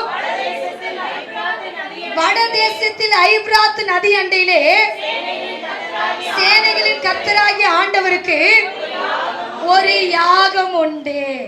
ஆமென், ஆமென். யாகம்னா என்னங்க? யாகம் பலி செலுத்துறது. இப்போ யாகம் எங்கெல்லாம் பண்ணுவாங்க அப்படி கேட்டா நீங்க கரெக்டா சொல்லுங்க. யாகம் எங்க பண்ணுவாங்க? வீடு பிரதிஷ்டைக்கு பண்ணுவாங்க. அந்த வீடு பிரதிஷ்டைக்கு என் வீட்டில் என்ன பண்ணுவது? வன்கண்ணு எல்லா கண்ணும் வரக்கூடாதுன்ட்டு என்ன பண்ணுவாங்க? யாகம் வளர்ப்பாங்க. அந்த யாகத்தில் என்னென்னலாம் யூஸ் பண்ணுவாங்க சொல்லுங்க பார்க்கலாம். யாகத்துக்கு என்னென்ன யூஸ் பண்ணுவாங்க? என்னம்மா? எண்ணெய், மாயதை யூஸ் பண்ணுவாங்களா? சரி, மாயதல், சரி, இந்த மாமரத்துடைய இலை. என்னப்பா? மாடு கூட்டு வருவாங்களா? சரிப்பா, மாடு கூட்டு வருவாங்க. அடுத்தது நவதானியங்கள் எடுத்துட்டு வருவாங்க. அடுத்தது விறகு எடுத்துட்டு வருவாங்க. அப்புறம் என்ன பண்ணுவாங்க? சொன்னது நெருப்பு. என்னென்ன யூஸ் பண்ணுவாங்க இப்போ சொல்லுங்க பார்க்கலாம். குழந்தைங்க இவ்வளோ நல்ல குழந்தைங்க, நீங்கள் யாகமே உங்களுக்கு தெரியல. சரி சொல்லுங்க பார்க்கலாம் மறுபடியும். முதல் என்ன பண்ணுவாங்க? விறகு. அடுத்தது எண்ணெய். அடுத்தது நவதானியங்கள். அடுத்தது நெருப்பு என்ன பண்ணுவாங்க? எடுத்துட்டு வருவாங்க. அந்த எண்ணெய்க்கு ஊற்றுற இலையை கரெக்டாக சொல்கிற, அதெல்லாம் விட்டுட்டு எண்ணெயில் ஊற்றுறாங்களே அந்த என்ன இலை? அது மா இலையை சொல்கிறீங்க. சூப்பர் இல்லை? நாங்களாம் டிஃப்ரெண்ட்டாக தியானிப்போம். நல்லா யோசிக்க கூட இல்லை. அந்த மா இலையெல்லாம் நல்லா தியானிக்கிறீங்க. சரி, நல்லா கவனிங்க. இங்கே சொல்லப்பட்டிருக்குது, இங்கே சொல்லப்பட்டிருக்குது ஐபிராத் நதியாண்டில் யார் யாகம் பண்ண போகிறாராம்? அங்கே போட்டிருக்குது. ஃபஸ்ட்டு தலைக்கு படிங்க. படிங்க.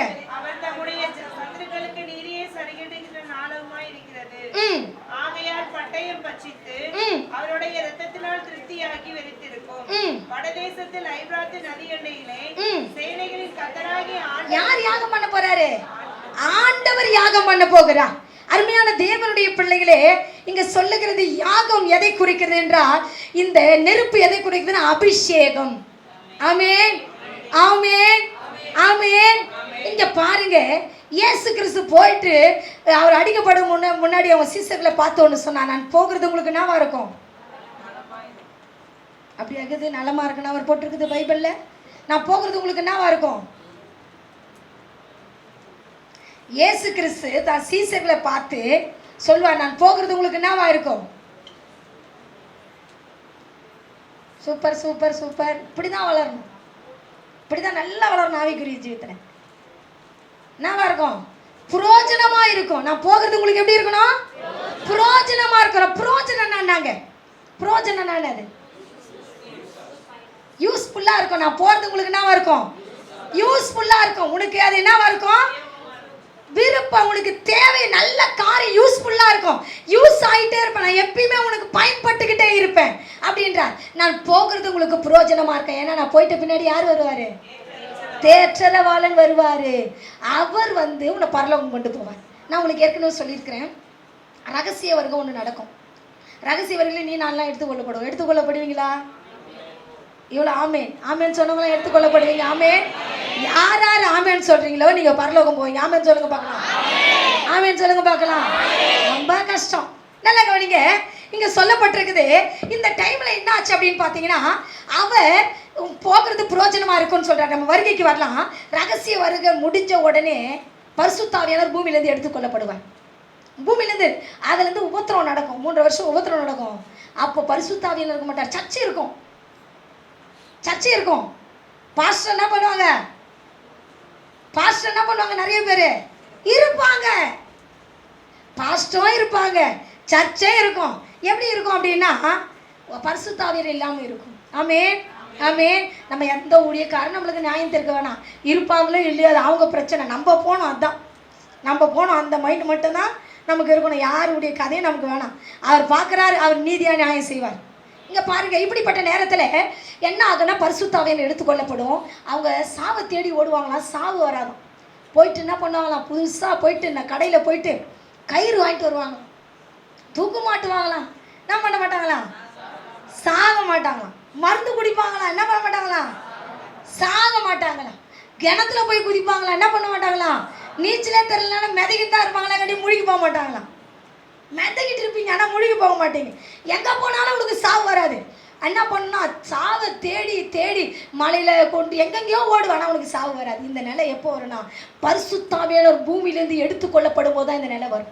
இங்கே சொல்லப்பட்டிருக்குது, கர்த்தராகிய ஆண்டவர் ஒரு யாகம் நடத்த போகிறார். அந்த யாக ஒரு அர்க்கமதா யுத்தம் நடக்க போகிறது. அந்த யுத்தம் நடந்த உடனே ஆண்டவருடைய ஆளுகை வரப்போகிறது. ஆமென் ஆமென். ஆண்டவருடைய ஆளுகை இந்த பூமிக்கு வரப்போகுது. அப்போ அந்த யாகத்துக்கு தேவையான கட்டை, விறகு, கட்டை தான் விறகு, விறகு, அடுத்தது எண்ணெய், நெருப்பு. இது எல்லாம் உன் வாழ்க்கையில் இருக்கணும். கட்டை என்பது வசனம். கட்டை என்பது நான் உங்களுக்கு கூட சொன்னேன், படகு துண்டுகளை பிடித்து கரை சேர்ந்தார்கள். ஆமென். துண்டுகள் வசனம், வசனத்தை பிடிச்சி கரை சேர்ந்துட்டாங்க அவங்க அப்படின்னு நம்ம பார்த்தோம். அடுத்தது கட்டை, அடுத்தது எண்ணெய். எண்ணெய் என்பது பரிசுத்த ஆவியானவர். ஆமென் ஆமென் ஆமென். எண்ணெய் பரிசுத்த ஆவியானவர். மூணாவது நெருப்பு. நெருப்பு என்பது வார்த்தை. நெருப்பு என்பது என்னது? வார்த்தை. இதை நீ பிடிச்சுக்கிட்டீனா உன் வாழ்க்கையில இந்த பிடிச்சுக்கிட்டீனா யாகத்துல கர்த்தர் ஜெயம் கொடுத்து உன்னை என்னையும் பரலோகத்தில் கொண்டு போய் சேர்ப்பார். ஆமென் ஆமென். வடக்கு பகுதியிலிருந்து ஒரு ஆசீர்வாதம் வைப்பது, அதான் பரலோக ஆசீர்வாதம். ஆமென் ஆமென் ஆமென். நம்ம போற இடம், நான் தங்கும் இடமோ தங்கமயமா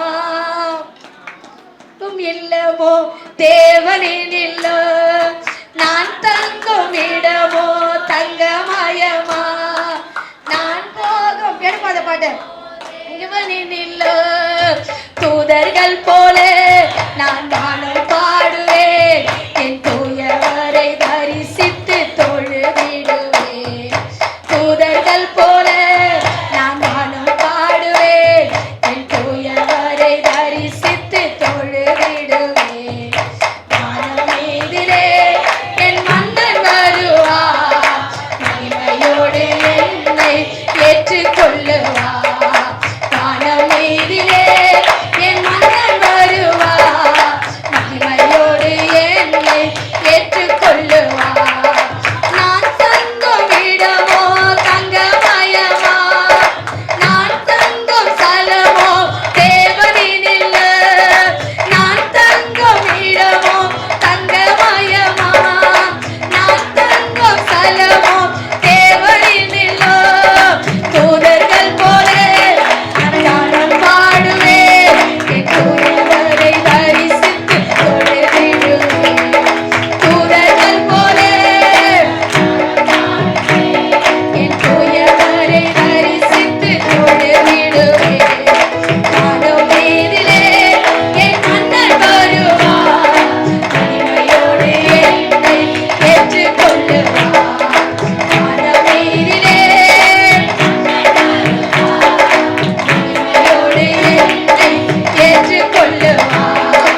பசியும் இல்லை, துன்பம் இல்லை, அங்கு தொல்லைகள் இல்லை, பஞ்சம் இல்லை, அங்கு பசியும் இல்லை.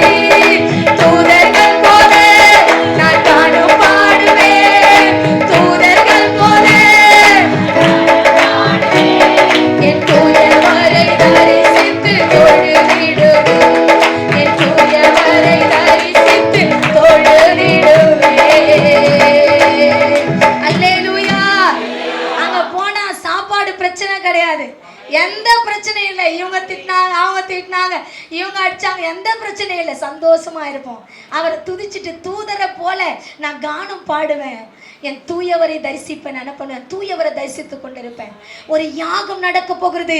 அவர் மறுபடியும் இயேசு ராஜா எப்படி வானத்துக்கு எடுத்துக்கொள்ளப்பட்டாரோ அப்படியே மறுபடியும் இந்த பூமிக்கு வர போகிறார். வெளிப்படுத்தின விசேஷத்துல சொல்லப்பட்டிருக்குது, ஒரு யுத்தம் நடக்க போகிறது. அந்த யுத்தத்திலே இயேசு கிறிஸ்துவின் ரத்தத்தாலே கழுவப்பட்ட ஒவ்வொரு கிறிஸ்துவன் ஆண்டவரோடு கூட எடுத்துக்கொள்ளப்படுவான். நீ எடுத்துக்கொள்ளப்படுவ. இதுக்கு நீ செய்ய வேண்டிய ஒரே ஒரு காரியம், நெருப்பு அணைய விடாம எண்ணெய் ஊத்திக்கிட்டே இருக்கணும். நீங்க யாகத்தை பார்த்துருப்பீங்க, கொஞ்சம் புகை வர மாதிரி இருக்கும், உடனே என்ன பண்ணுவார் அந்த ஐயரு, எண்ணெயை ஊத்திடுவார். ஆமென். எப்பெல்லாம் உனக்குள்ள புகை வர ஆரம்பிக்குது அப்ப என்ன பண்ண, நீ எண்ணெய் அபிஷேகத்தை ஊற்றான். ஆமென். அபிஷேக ஆவியானவர் உனக்குள்ளதான் இருக்கிறார். அவர் உனக்குள்ள தங்கி தாபரிக்கிறார். எப்பெல்லாம் நீ டல்லாயிரி அப்பயே பட்டுன்னு உபாசம் போட்டுடணும். போட்டு என்ன பண்ணிடணும், என்ன பண்ணோம், உனக்குள்ள இருக்கிற பரிசுத்தாவியாரை எழுப்பி விடணும். அனல் மூட்டணும். இங்க சொல்லப்பட்டிருக்குது, யாகம் சரியா நடக்கணும் அப்படின்னா எண்ணெய் ஊற்றப்பட்டு கொண்டே இருக்கணும்.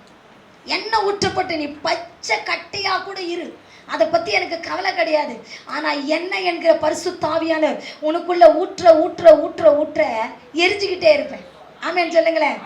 ஆமென், ஆமென், ஆமென், ஆமென், ஆமென். நீ எரிஞ்சுக்கிட்டே இருப்ப, எந்த வித சந்தேகமே கிடையாது. நீ எரிஞ்சுக்கிட்டே இருக்க கர்த்தர் உனக்கு உதவி செய்ய போகிறான். அருமையான தேவனுடைய பிள்ளைய, பரிசுத்த ஆவியானவர் உனக்குள்ள வருவாரானால் உன் வாழ்க்கை டோட்டலா மாறிடும். சேஞ்சஸ் உன் வாழ்க்கையில கட்டாயம் வரும். இதுல எந்த மாற்று கருத்தும் இல்லை. இந்த பரிசுத்தாவியை பெற்றுக்கொண்ட முதல் நாள்ல உன்னால தூங்கவே முடியாது தெரியுமா? எத்தனை பேர் அந்த அனுபவம் நீங்க பெற்றிருக்கீங்கன்னு எனக்கு தெரியும். எத்தனை பேர் இதை பெற்றிருக்கிறீங்க? தூங்கவே முடியாது. நைட்டெல்லாம் ஜெபிப்போம், இரவு பகல் ஜெபிப்போம். தாகம், செப தாகம், பாடுற தாகம், ஆண்டவருக்கா ஏதாவது செய்யணுன்ற தாகம் இருந்துகிட்டே இருக்கும். இன்னைக்கு கர்த்தர் சொல்லுகிறா, ஆண்டவராகிய கர்த்தர் ஐபிராத்து நதி அண்டையிலே ஒரு யாகத்தை கர்த்தர் நடத்த போகிறா. எசேக்கியா தீர்க்கதரிசன புத்தகத்துல சொல்லப்பட்டிருக்குது, ஐபிராத்து நதி அண்டையிலே கர்த்தர் வந்தார். கையளவு இங்க சொல்லப்பட்டிருக்குது, கணுக்கால் அளவல்ல, இடுப்பு அளவல்ல, முழங்கால் அளவல்ல, நீந்தி முழுகிற அனுபவம் எப்போ ஒரு கிறிஸ்துவனுக்குள்ளே வருகிறதோ அப்போ அந்த கிறிஸ்துவன் தேவனோடு கூட இருப்பான். ஆமென், ஆமென், ஆமென். இன்னைக்கு கர்த்தர் தான் உன்னை பார்த்து சொல்றாரு, அந்த யாகத்துக்கு எண்ணெய் ரொம்ப ரொம்ப அவசியம். பச்சை கட்டை கூட வச்சிருவாங்க, எண்ணெய்லாம் ஒன்றும் பண்ண முடியாது. எண்ணெய்ல என்ன பண்ண முடியாது, யாகம் நிறைவா முடியாதுங்க.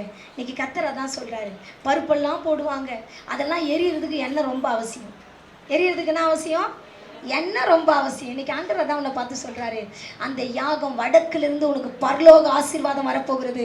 இந்த பரலோக ஆசீர்வாதம், வடக்கு தேசத்திலிருந்து பரலோக ஆசீர்வாதம் உனக்கு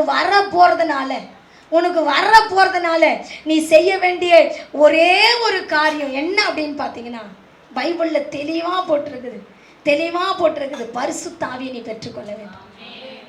பரிசுத்த ஆவியானவருக்கு நேரம் கொடுங்க. உன்னால் 3 நிமிஷம் அந்நிய பாஷை தான் பேச முடியும் அப்படின்னா தினமும் 3 நிமிஷம் அந்நிய பாஷை பேசு. இல்லை நான்லாம் போய் 3 நிமிஷம் சொல்கிறியாக்கா, நான்லாம் 10 நிமிஷம் பேசுகிறேன். 10 நிமிஷம் பேசு, அதை தொடர்ந்து பேசு.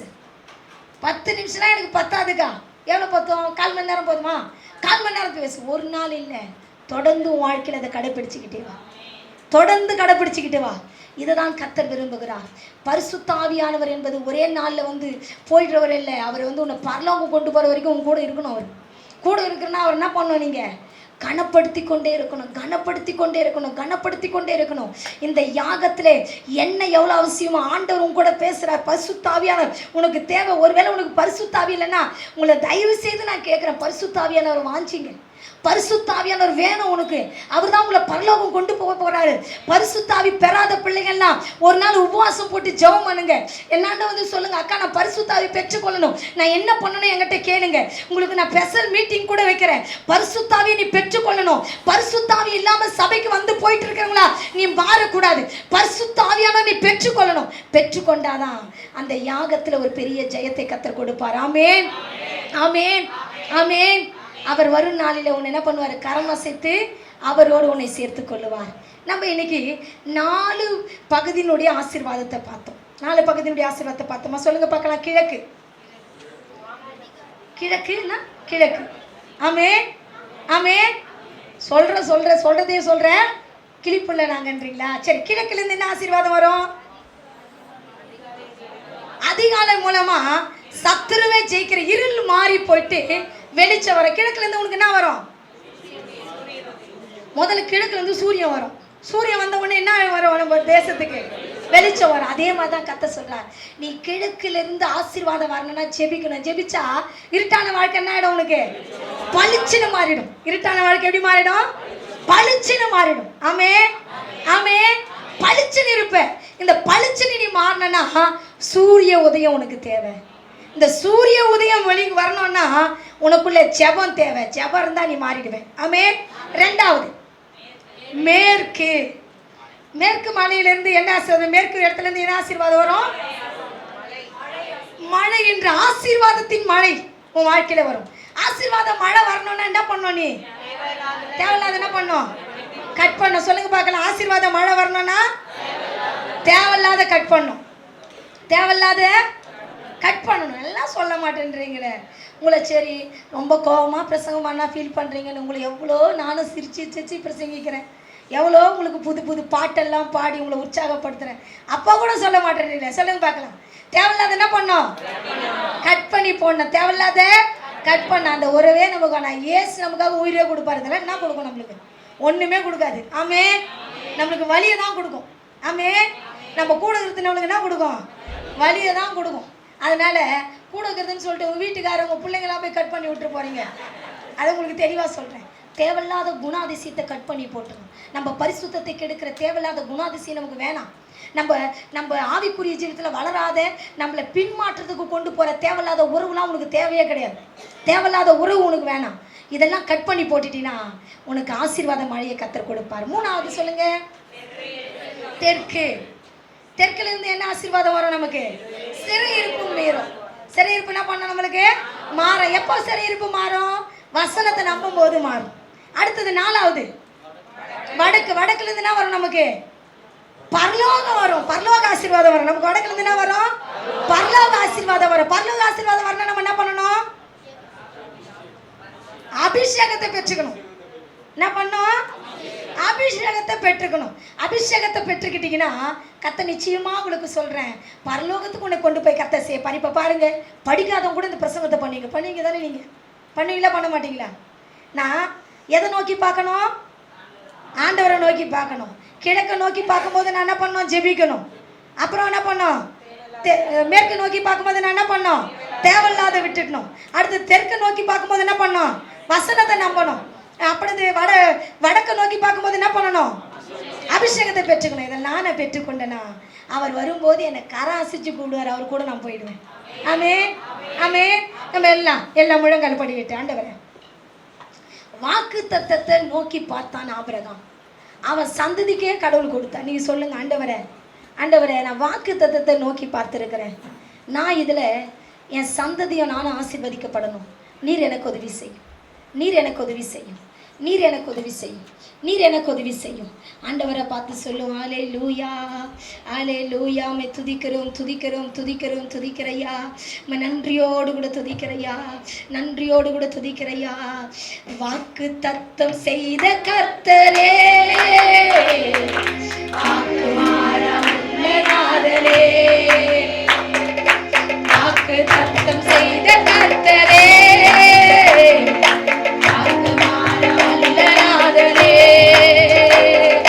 வாக்கை நம்பி வந்து நிற்கிறோம்.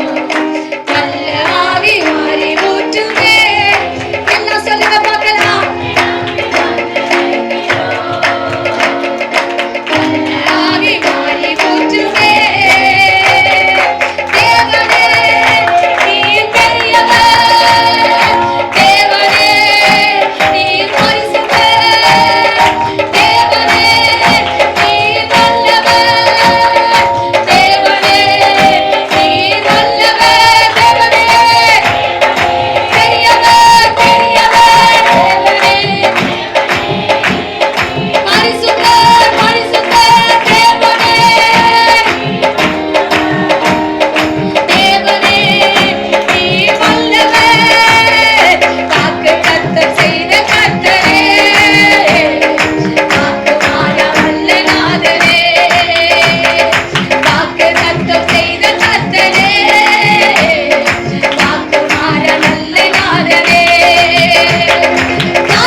பின்பு அவனை பார்த்து சொன்னீங்களே, ஐயா நீ எழுந்து இந்த தேசத்தினுடைய ஆண்டவரே தகப்பன நீல அகல எம்மட்டுமா நடந்து திரி, நான் உனக்கு உன் சந்ததிக்கு கொடுப்பேன்.